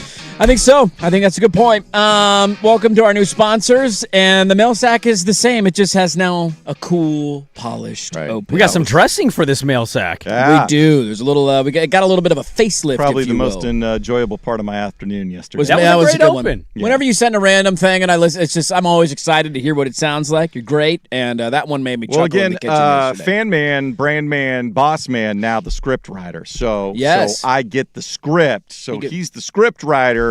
And then I am the director-producer that's right. Make it come to life. That's right. Okay. So it is a team effort. Yes. So you got a bit of a Jonah Hill, Seth Rogen situation. Yes. We collaborate. Yeah, partnership. We collaborate. Yeah. It is time. Mail sack. Mail sack ranked the best way to cook a hot dog, barbecue, grill, pan, griddle, boiled campfire, roasted microwave. What is the best way to cook a hot dog? Let's universally agree we're eliminating microwave, right?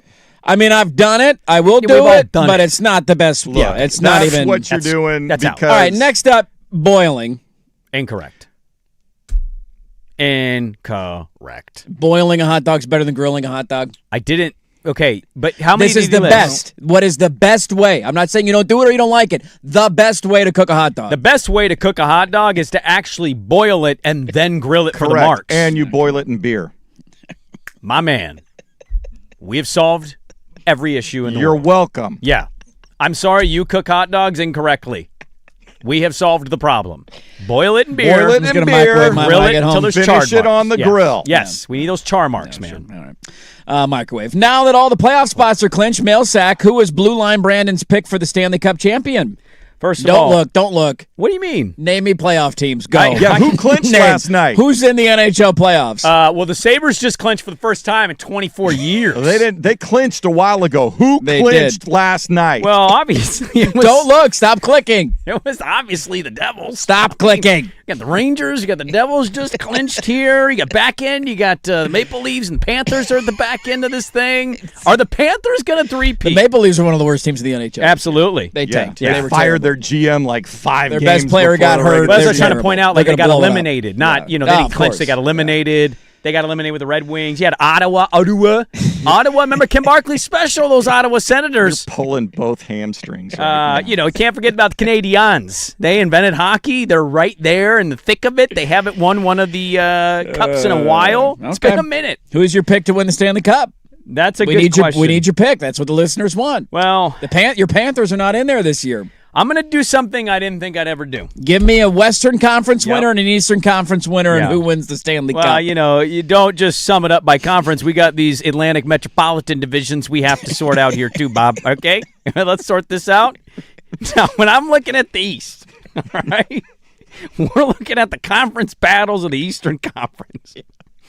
That's where teams of the East play. That is the Eastern indeed. Conference. Yeah, they're working in the fields. That's where they play, okay? Here we go. When I look at the East, we got tough matchups here.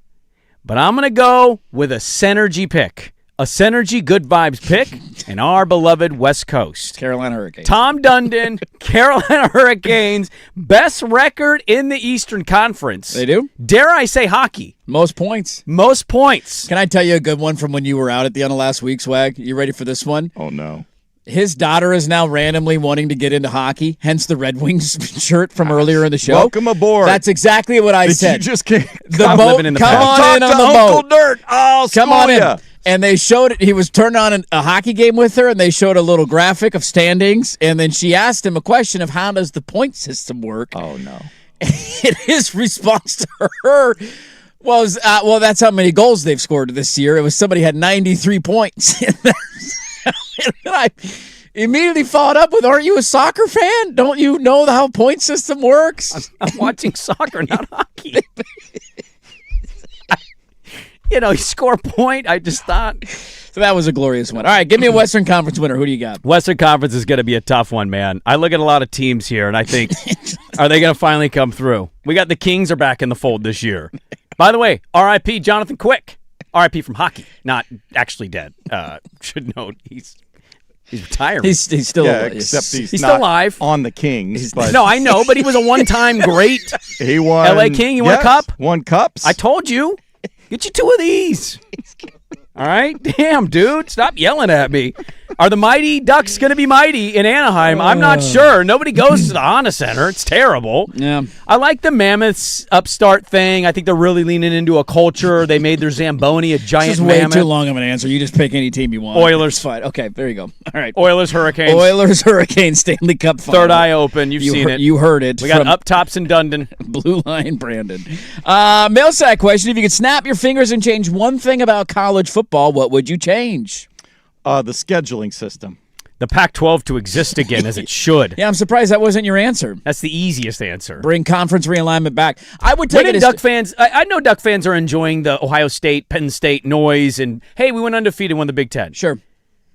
Wouldn't you just rather bring the conference back? What I mean, as long as the financials are okay, Yes. without a doubt. If everything's you're equal- allowing me to say financials are equal, well, there's not even a debate in my mind about what conference I'd rather play in. Thank you. I would take it a step further, though. Like, we need to roll this thing further back. It's not just the Pac-12. Pac-10. Nebraska, you're going back to the Big 12. Oh, yeah. Like, yeah, the OGs. Missouri, you're going Texas. Like, get out of here, dude. Go back to where it was in the mid-'90s when Yes. everything was great in life. Utah, go back You to want the to SWAC. roll it all the way back to the Big 8 in the I mean, we can Southwest go to the. Conference? Let's do it. Keep No, going further if you want to. It was perfect at 10. I'd be fine We without can agree. Utah and Colorado. Me too. Colorado should be in the Big 12. They go back to the Big 12. The Big 8. The Colorado Big 8. goes to the Mountain West. Yeah.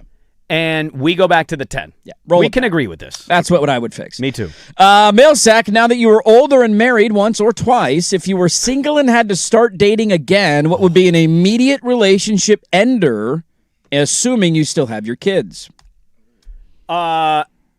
Algorithm, internet brain, human. Yeah, it's a good one.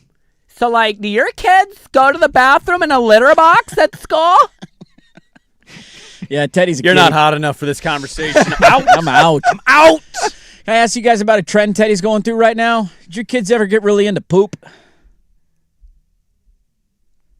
Like, really into poop? No. He wants to see his... Every time he poops, he wants to see his poop. No. When Bubba poops in the backyard and I go pick it up, he wants to, like, me see poop. No. He's into poop. I don't remember that. Okay, you don't remember a poop phase? I didn't know if that no. was a normal 2-year-old phase or if I got some larger problem on my hands. I here. had 2 girls. I can't recall this problem. No, I don't remember that. I don't remember that issue with that. Every time I change a poopy diaper, it's an immediate, Dada, me see poop. Oh, he's not going in the toilet? Nah, not pooping. Not yet? No.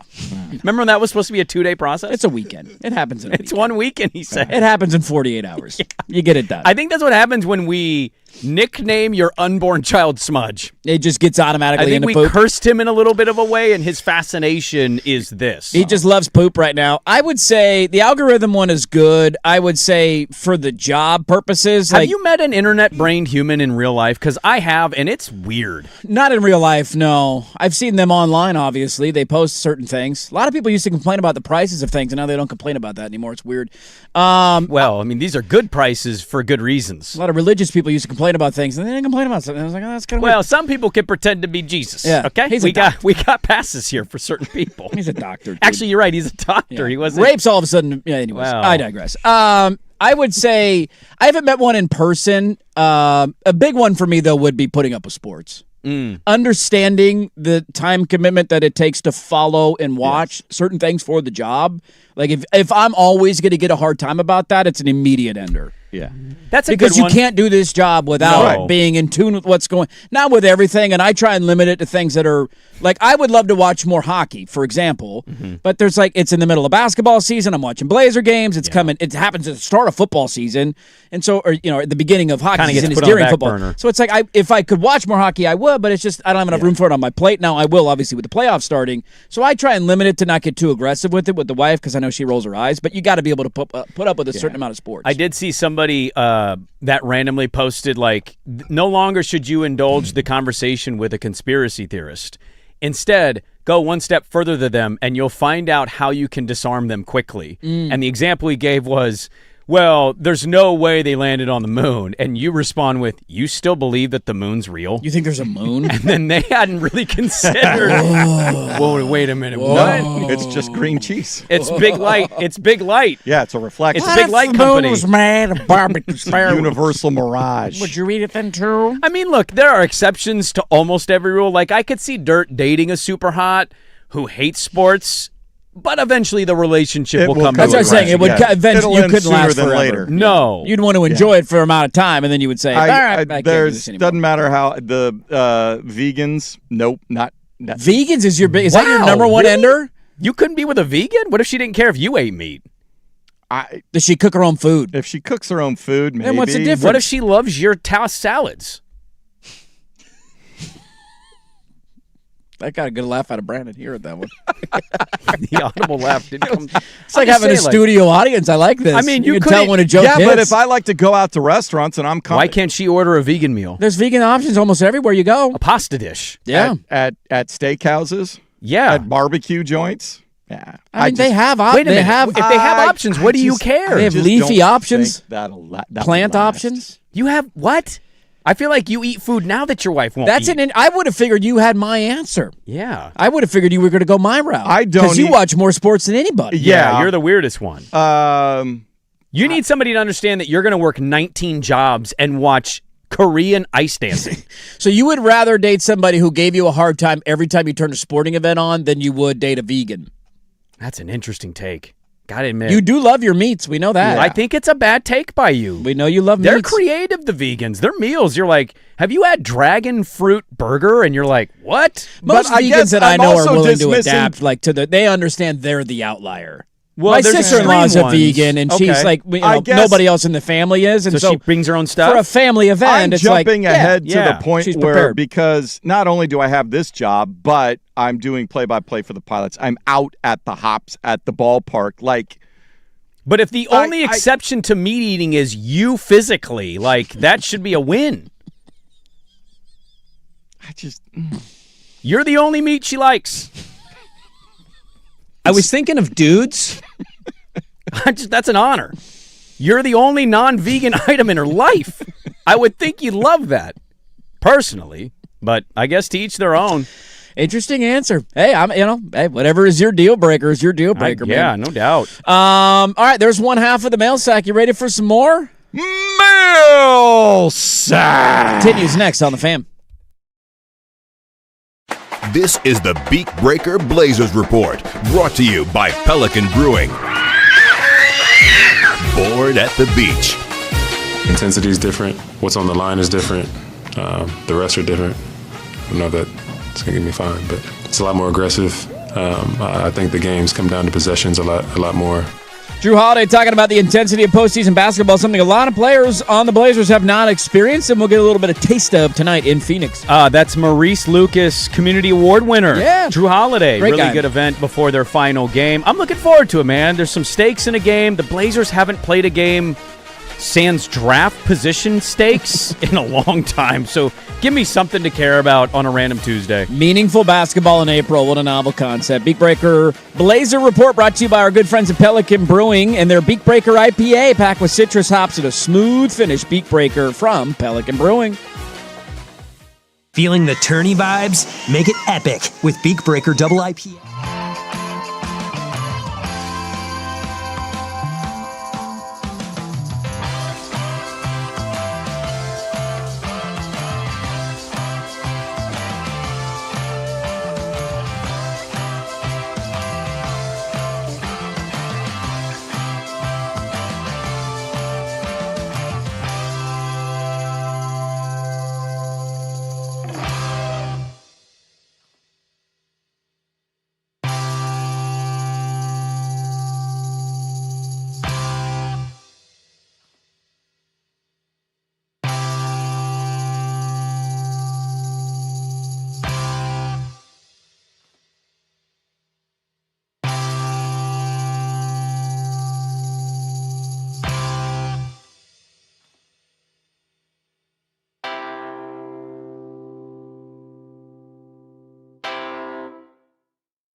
right, we got to turn and burn because it's a decent-sized sack.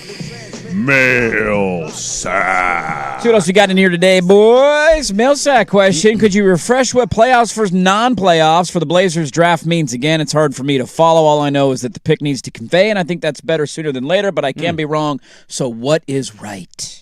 You make the playoffs, the pick conveys to Chicago. You don't make the playoffs, you have the back-end lottery odds of like 1.8% or whatever it is to hit the number one, and you're probably going to finish in the back 11 through 14 range. Yes, the second you make the playoffs, the pick goes to Chicago. Could be this year. If you win tonight, the pick is gone. Bye-bye. If you lose tonight, then that's a debate we can have on Friday for the next playing game. Mail sack question, what is the number one song that you hear and cannot help but be in a good mood? Mine is The Joker by Steve Miller Band. Oh, that's a good one. I'm a midnight joker. That is, like, every time you hear it, wow, wow, you always kind of sing along. Don't Worry, Be Happy, Bob Marley. That's good. Because I have a lot of memories with that song. I mean, obviously it's a really... Don't worry. It's golf course for me. Yeah, good golf music. It's July 18th, and it's 79 degrees, and I'm playing Twilight, and I'm shooting plus 13 through 4, but I feel good because Bob Marley's telling me don't worry about a thing. God, it's a tough question. I'm going to go... There's so many. There's a lot of songs. I also have songs separate for people. Like, yeah. I have songs make you think of something. Yeah, like my wife will like artists that I don't always listen to, but I listen to them because that makes me think of her and sort of calm me down or make me feel better. I'm going to go James Taylor's Smiling Face. Oh. Mm-hmm. I mean, anything James Taylor's good. Significance to that? No, just whenever I see your smiling face, makes me smile myself because I love you. Okay. All right. You want me to sing the whole thing? I will if you want me to. Well, we know where I'm going. It's Escapade. Not a surprise at all.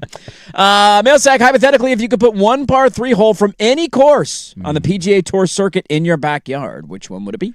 Ooh, par 3? And par like the 3. maintenance is taken care of? It's just in my backyard? Yeah, it's in your backyard. But the island green. What are we doing? You have that or the 12th that... There's 3 that I don't come play to at mind. 12th. I don't like the green at 12. I hate it. There's Augusta? Yeah. There's the It's also, he's saying PGA Tour circuit. I don't know if he means to allow the Masters in that or not. Well, I just assumed he's dumping all the majors in, so I guess if we eliminate that. I would take 12 from Augusta if it's allowable. There's 12 at Augusta. There's 7 at Pebble and 7 at Pebble. 17 Is 7 the 110 It's yards? too short down for me. the hill. That's the only downside down of the it. hill into the ocean. But the island green is only like, what, 130? It's a little bit longer, but it's a full, like, downhill is not a full, downhill 100 yards is not a full club. That hole depends on which way the wind's blowing. Sure, but if it's in your backyard, let's assume it's not ocean force wind coming off. No, that's the part I was getting to. Right. I'm on the ocean. Oh, he wasn't tied into the ocean. Now we're just cheating. Now we're making up our own rules as we go. Now you have cliffside real estate. Yeah, exactly. I agree with you. I would go Island Green. I think it would be 7. Now, but let me ask you though on 12 because I understand the iconic nature of 12 at Augusta, and I certainly watch that and I go, "Who's going to chunk this into the water?" Which I didn't see anybody live. No, hit most the water people, this year. if they hit it, they were going long. There was a Chinese cat that I'd never heard of before. It was not our friend Hao Tong Lee, who chunked it short of the water on Thursday. I've never seen that in my life. Like he hit it and it up? immediately, it was like the Lee shot into the 15 when he hit it into the water. Yeah. He just literally chunked it and went and it dribbled and it stopped like 4 yards short of the water. I've never seen that before. And you could argue, still a good place to be to still get out of there maybe with a par. I didn't see what his score was on the hole. I should have looked that up further, but I know people made the joke that he laid up on the hole. So the iconic nature of it and the aesthetic look of the flowers and all, I understand it. If I had it in my backyard, I'd probably hate it as a golfer. And look, landing on an island, a difficult challenge. It's a pretty big island versus I look at that green every time and I'm like, I would maybe hit that green one time out of like 45 shots. Yeah. It's too tiny. It is skinny in there. I mean, it's wide, but it's not very long. You got to, Yeah, and I'm a terrible golfer, so. Yeah, 17 is probably the right answer there. Let's see what else we got here. Mail sack question. Don't get defensive. Ooh, I'm already defensive based on the phrasing. Okay. How much of the local audience do you think cares about golf as much as Dirt and Swag do? I'm genuinely curious what the split is. Well, look, I mean, sure, I think there's a two-part here because I'm assuming this is a question that's related to because we got some tweets of like, do you think we all care about the Masters? And it's like, I get it. It's not for everybody. Like the final round of the Masters last year had 20 million viewers. Yeah. How many sporting events in America have 20 million plus viewers? Well, in our area, we do have a lot of golfers. And look, I get no matter what topics you pick to talk about on the radio, there are going to be some people that just don't care about it. No doubt. I mean, I have that for some segments we talk about, but we still talk about them. I'm like, I don't really care about this, but we do it because I know there's people out there that care about it. And so golf might not be your thing. I don't think outside of Masters Monday, there will be mentions of U.S. Opens and Open Championships, maybe a Players thing here or there. If a guy wins the Players, we'll do a little quick note on it on the Monday after the tournament. The Masters is really the only one that generates serious conversation because it's the biggest golf event of the year. And we haven't gotten the ratings yet, by the way. I've looked it up. No, last year was just shy of 20 million on Sunday, like 19.5. 19.5, yeah. So I have the opinion that I think they're going to go up slightly. Rory winning last year, him being in contention again, doing something we haven't seen in 25 years. You had Scheffler making a run. You had big names on the leaderboard on Sunday. I just crack up with this stuff because golf will get this, and I understand it to a certain extent. But to a certain extent, everything outside of football is a niche sport. Yes. Right. Yeah, even basketball. Last year's NBA Finals games averaged 10.2 million. Oof, that's abysmal. And you want to go over this average viewers? 2024 Celtics and Mavs 11.3, 2023 Nuggets Heat 11.6, That's Warriors 8 and to 9 Celtics million less. But that's just Sunday Masters, again. I'm not saying Thursday through Sunday averages that, but the point is nobody when we talk about the NBA Finals says why are you talking about the NBA Finals? Right. And more people are watching the Sunday at the Masters than are because we're outside of a Game 7 because I think Game 7's number last year was huge for the this Pacers summer. and The Thunder. World Cup is going to be here, but how much are we going to delve into the actual soccer versus whatever circus might be going on around the event? My World Cup probably a lot of circus conversations so far have been how ridiculous this has become of an event of like it went from it mattering for a certain reason to the price gouging in this event is it's insane. Dude, to sit at the top of the Seattle games, you're looking at like $15,000. Yeah. Yeah, I listened to a Nottingham Forest pod to keep up with the team stuff, and they were talking about the World Cup in the last one, and they have a guy in America copying on because he's a fan, and he's like, I got ticket prices right in front of me right here. I'm literally at the top of a football stadium, and the price is listed at $18,000. Who's going to these? Yeah, why would you spend that kind of money to not be able to get a good view for the environment? It's a corrupt organization. Go walk around the outside of the stadium if you want to feel the intensity of the crowd. Taking advantage Watch it on your phone outside the stadium. Well, and then usually what they do is in all these cities, there'll be big watch parties somewhere, some big public outdoor gathering square. Yeah, and you get together with a big group. So you'll be near the stadium and feel the buzz. Back to the question, though, like specifically, there's a reason we don't talk about almost any regular tournaments, and we like when we get to the PGA. No, not unless somebody's breaking a record, like when Tiger was trying to break the all-time wins record. Sure, there's outliers. We pass it along. Right. We don't talk about the tournament. No, the PGA Championship irrelevant. And depending on who wins it, if Rory wins it, then yeah, or Scotty wins another one, or like there's certain points, but yeah, largely. But if it's Russell Henley, we'll do it for a segment, and we'll largely be like, that sucked. Yep, move on. Yeah, so I don't think yesterday we did a little more than I thought we would as a show on golf, but I also get it because I thought Sunday was fun. It's the the Masters is a big deal.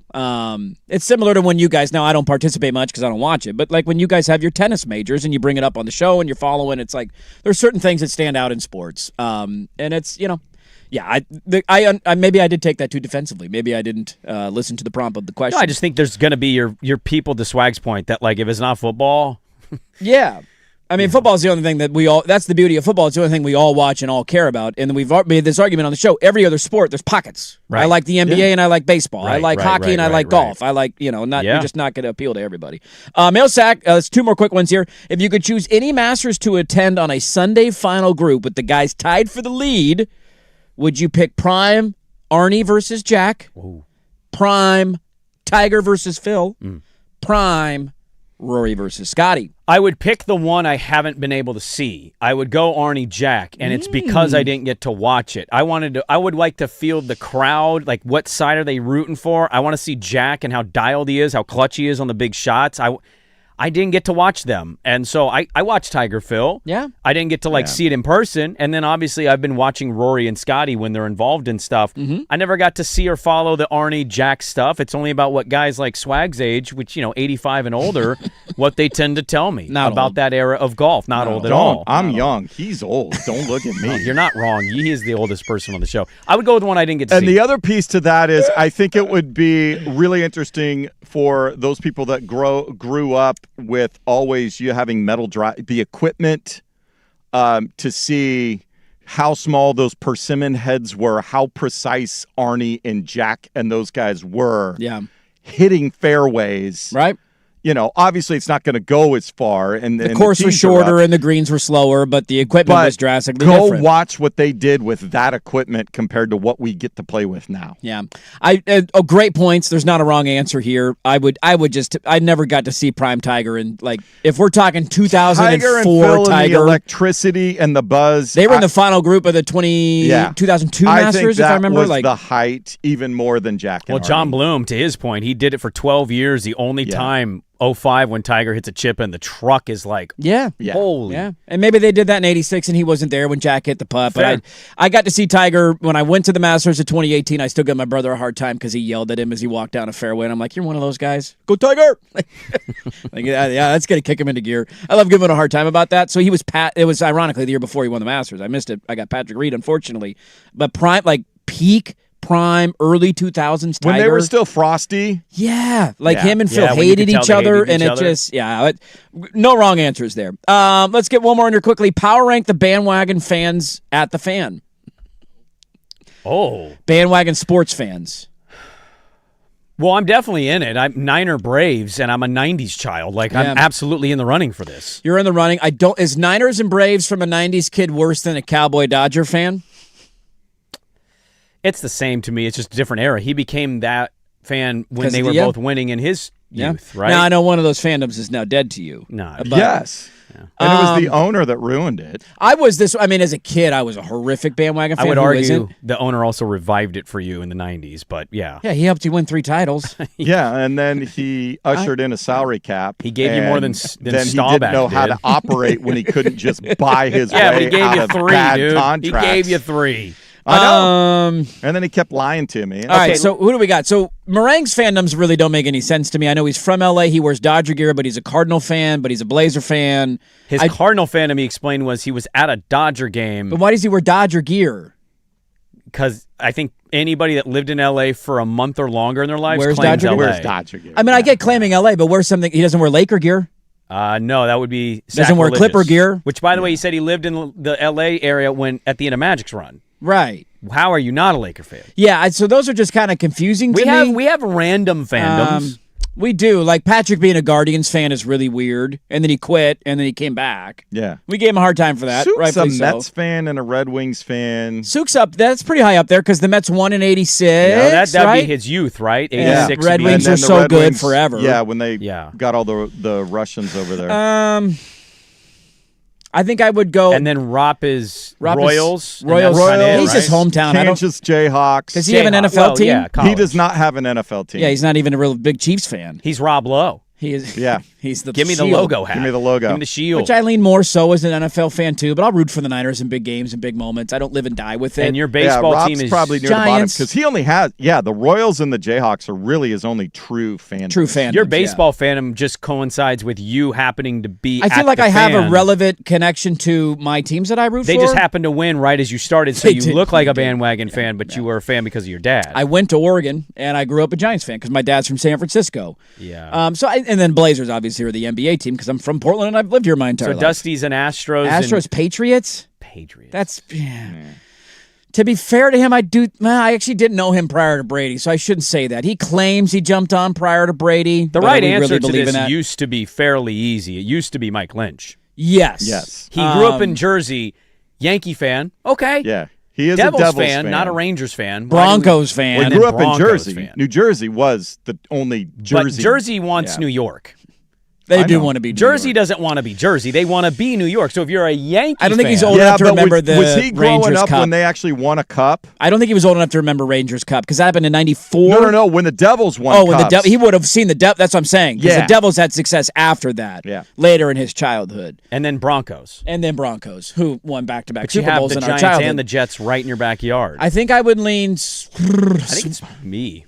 You think you're ahead of Swag? Because he ditched quit the the Cowboys? Yeah. he Just for ditched quitting purposes? them. Yeah. Okay. I think it's me. Okay. Sprague 1, Swag 2. Mm-hmm. Who would go third? Dusty. Dusty 3.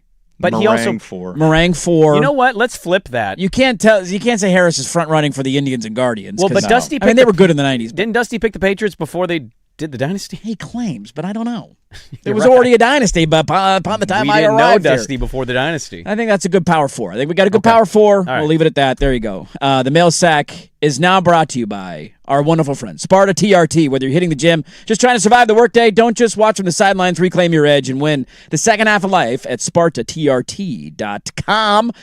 Back into the Blazers and Suns, who play in the play-in tonight, and we'll get to that coming up next. But first, here's us with a update. Now, from the George McCoy and Warren Allen Sports Desk, a Sports Center update on the Fan Sports Network, 105.1 FM and 1080 AM. First on the Fan, just 3 more days in the NHL regular season. All 16 playoff teams are set, but things still up for grab for seeding in the Pacific Division. The Vegas Golden Knights have a 2-point lead over the Oilers, a 3-point lead over the Ducks. The Anaheim Ducks have 2 games left, including tonight. A big one for Anaheim. They are on the road at the Minnesota Wild, who are clearly in the thick of things in the Central Division. That is at 5 o'clock on ESPN+. There's a lot of rollbacks going on in the world, in the environment, that are not great for animals. And obviously, we know with the ever-changing climates all around the world, there's animals being impacted. Polar bears being one of them. Many of us think polar bears probably going to cease to exist at some point in our lifetime. I saw one hit a home run last night, too. A polar bear in the crowd. Dude, can we talk about that? How cool was that? That's insane. That was pretty cool. Speaking of polar bears, in Svalbard, the Barents Sea area, there's a group of polar bears scientists have been studying because their sea ice is melting. They're worried they're going to go away. Not so fast. These bears are evolving and adapting to the climate change, and their body density has not changed whatsoever. They're keeping up with diet, and scientists their minds are blown. Well done, polar bears. Because they're finding a way around the climate that's changing. You're not letting us kill you. I like that. I missed this one last week while I was out. Always nice to see a legacy kid stay home. The last brother got away. You got to keep as many Moldens in the family as you can. Shout out to Josiah Molden at Westland and my guy Anthony Newman. Big commitment for Oregon last don't put week. Anthony He in had this. nothing to do with it. You had nothing to do with the it. last Molden becoming a Husky was not cool. I'm glad we kept one in the family. There you go. More NHL polar bear and Ducks recruiting stories in 30 minutes. Jason Swigard from the George McCoy at Warren Allen Sports Desk. Hurt, missing work. Insurance companies acting like jerks. Don't call your mom. Call George McCoy at warrenallen.com. The Fan is live on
Aiden bringing in Casey and his Yankee and Steeler fandom. That's pretty good. Brandman just busted in a segment. He wants to defend the fandom here. Would you get out of here? I got to go to break, all right? Defend the fandom Jesus. here. Yeah. This song makes me happy because of how amazing he is singing it. It's a brilliant song, is it not? Brilliant song. Well, he started talking as you were rejoining. Right as I'm turning my microphone on. I think he has a photo of little him. Sure he does. In a Bledsoe jersey. I think I've heard his Astros. I know the Astros fandom happened before the Astros got good. Oh, they sure. tanked and then they came out of it. And I think he Yeah. played a Little League on like the Astros Little League team. That was his team. And so he became a fan. Harris just told me his Guardian fandom, and I get it. I mean, it's front runnery because he started following them in the World Series. Oh, in the 95 In World the 95 Series? World Series, and he was like, this is my team. And everybody in the area was a Braves fan because they were on TBS, and he wanted to go against the grain. He almost was a Braves fan then. I mean, I get it. That's front runner-y or front runner-ish. I also didn't know that the Spokane had a minor league team that was called the Indians. Yeah. And so he thought it was their... Like, I grew up a Blackhawks fan thinking the Winterhawks were the minor league affiliate of the Chicago Blackhawks. It's okay. I had all year thinking the Colorado Rockies played in Portland sometimes. That's a good one. And I'm like, wait, no, that's the different thing. Wait, are the Portland Rockies the same as the Colorado Rockies? We got the Rockies? Rockies. That's awesome. That's like not paying attention to minor league They baseball. might send a guy down at some point. Yeah. They could, All right. And then I went to a game and I was like, Jesus, stadium's tough. This is a little bit different than Major League Baseball. I think we got a little bit of a gap here. What is that, high single A or whatever we were? I don't remember what it was. I remember going to games. I just remember the rock pile and trying to chase down home runs, pile. and there was like 18 people in the bleachers, and you Yeah. could get home run balls pretty easy. That's all I remember. R.I.P. Portland Rockies. All right, well, we went a little long on the mail sack. Let's try and get back on the clock for the final segment of the show. If you did not see, by the way, Pete Alonso, the polar bear, they were down 8-1 last night. The O's were. He's had a miserable start as an O. Yeah, other than when I don't know what he did this weekend because I didn't watch a ton of it. But Well, they were booing him pretty early in the season. That early on because he wasn't delivering. He hit a go-ahead home run last night. His nickname is the Polar Bear, and there was a fan in the crowd dressed in a polar bear costume. Well, I think he had that's the head on. That's the Was it big the head? Splash guy or Mr. Splash. He's the guy with the hose. Oh, in the so it's the guy that outfield. runs around? He just happened to be wearing the polar bear. And he hit it right to him. It directly just, to him. boom, right there. Yeah. Like, just perfect. Yep. And so that was a pretty cool moment. All right, we got a meaningful basketball game tonight. Portland and Phoenix. We'll close up there. Final thoughts on it and the play-in for the Blazers. Can they get the 7th seed? Wrap it up next on The Fan.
right, final one for us, 9:49. Good morning, everybody. Gonna go home, try and watch a Jailblazer doc before everything spirals out of control, and I got to watch a couple of play-in games, and maybe during nap time today, we'll see if we can get that one in on my Tuesday plans. I'll probably put that on during my Arnie's workout today. Yeah, try and get, just watch it, get a sense of it. I don't know how much we'll talk about it tomorrow. Maybe later in the week we will. No, we'll get to it tomorrow. Yeah, Jailblazer doc is out. It's on Netflix. You can go watch. By the way, they had a new one come out. Do you ever watch those like LDS documentaries? They blow my mind. Like the Warren Jeff stuff. I follow the Hulu Mormon show. They came out with one, Trust Me, The False Prophet. Oh, no. Oh, I saw a preview for that on, is it Netflix? It was a 4-parter. Pretty quick watch. All of them are like 40 minutes. I just saw the beginning of it with some lady with glasses. Dude, and I'm like, what is this seems about? Looney Tunes, and banana stuff. Worth a watch. 4-part. I just finished it this weekend. Anybody with a religion, and then something comes out about somebody else using your religion, right? You have to just go, damn it, dude. Can we get some normal, headlines here? Those people, not normal. How this guy tricked everybody into what they got tricked into is mind-boggling. Devastating. But I digress. Blazers and Suns tonight. Yeah. And look, I mean, we've joked about it for a while now. It's nice to have a meaningful basketball game to talk about on April 14th. We could debate what the best outcome is for them long term, and we certainly will have that debate going into the offseason. But the point remains tonight. By the way, the line down to 2.5. It keeps coming down. People are betting Blazers. Ton of money coming in on Portland, and I totally get it. And I expect them to win tonight. I would be a little.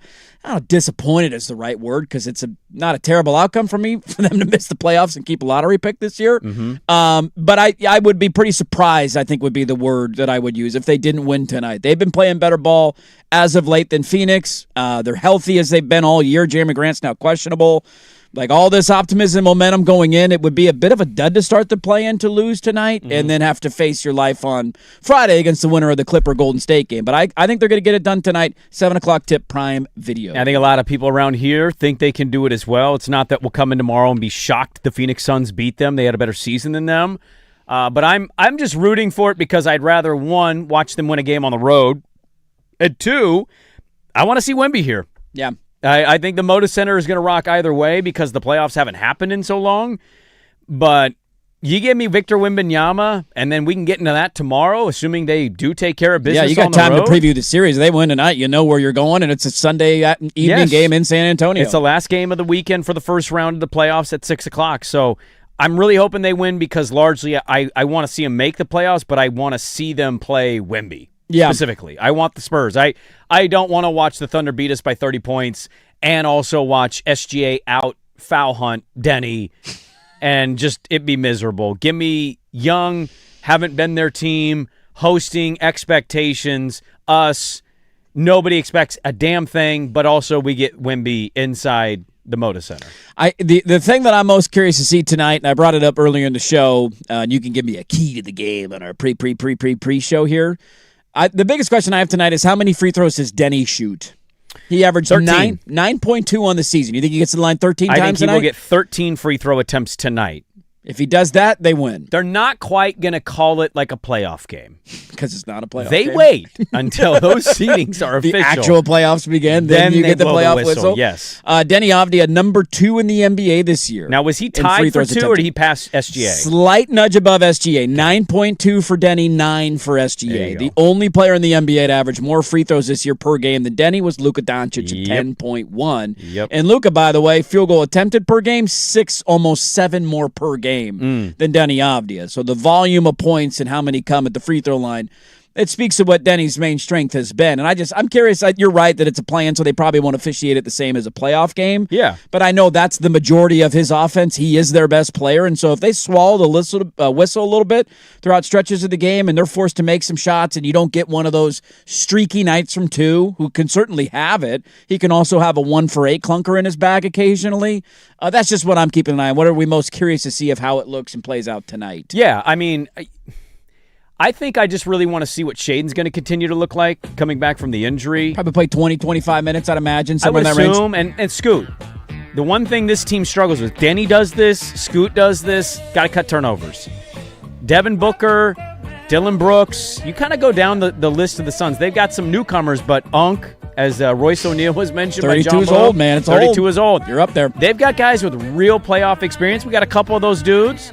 Also got some young players. Denny, I don't believe has ever been in the playoffs. No. So Washington sucked, and we haven't been there. We didn't go last year. Phoenix Suns crowd's going to be good tonight, man. Yeah. I'm just looking forward to a game with stakes. All right, I'm going to bet Blazer money line. We all on the same page here? Yeah, I'm going to bet it after the show. Yeah.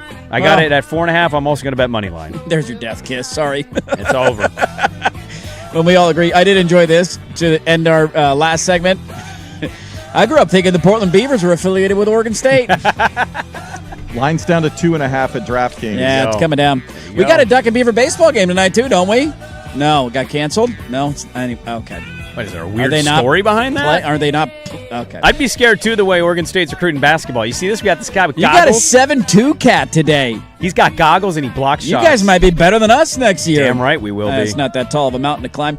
That'll do it for us, folks. Good little show if you missed it. John Bloom was great. Radio voice of the Suns. Go check it, 1051thefan.com, at 1051thefan on Twitter, at Dirt and Sprague on Twitter. Thank you so much for being a part of our Tuesday. We'll break everything down that happens tonight. Try and watch Jailblazer Doc. Talk about that tomorrow as well. And we will talk to you at 6 a.m. tomorrow morning. The Firm, Harrison Meringue, is next. This is on 1051 FM, The Fan.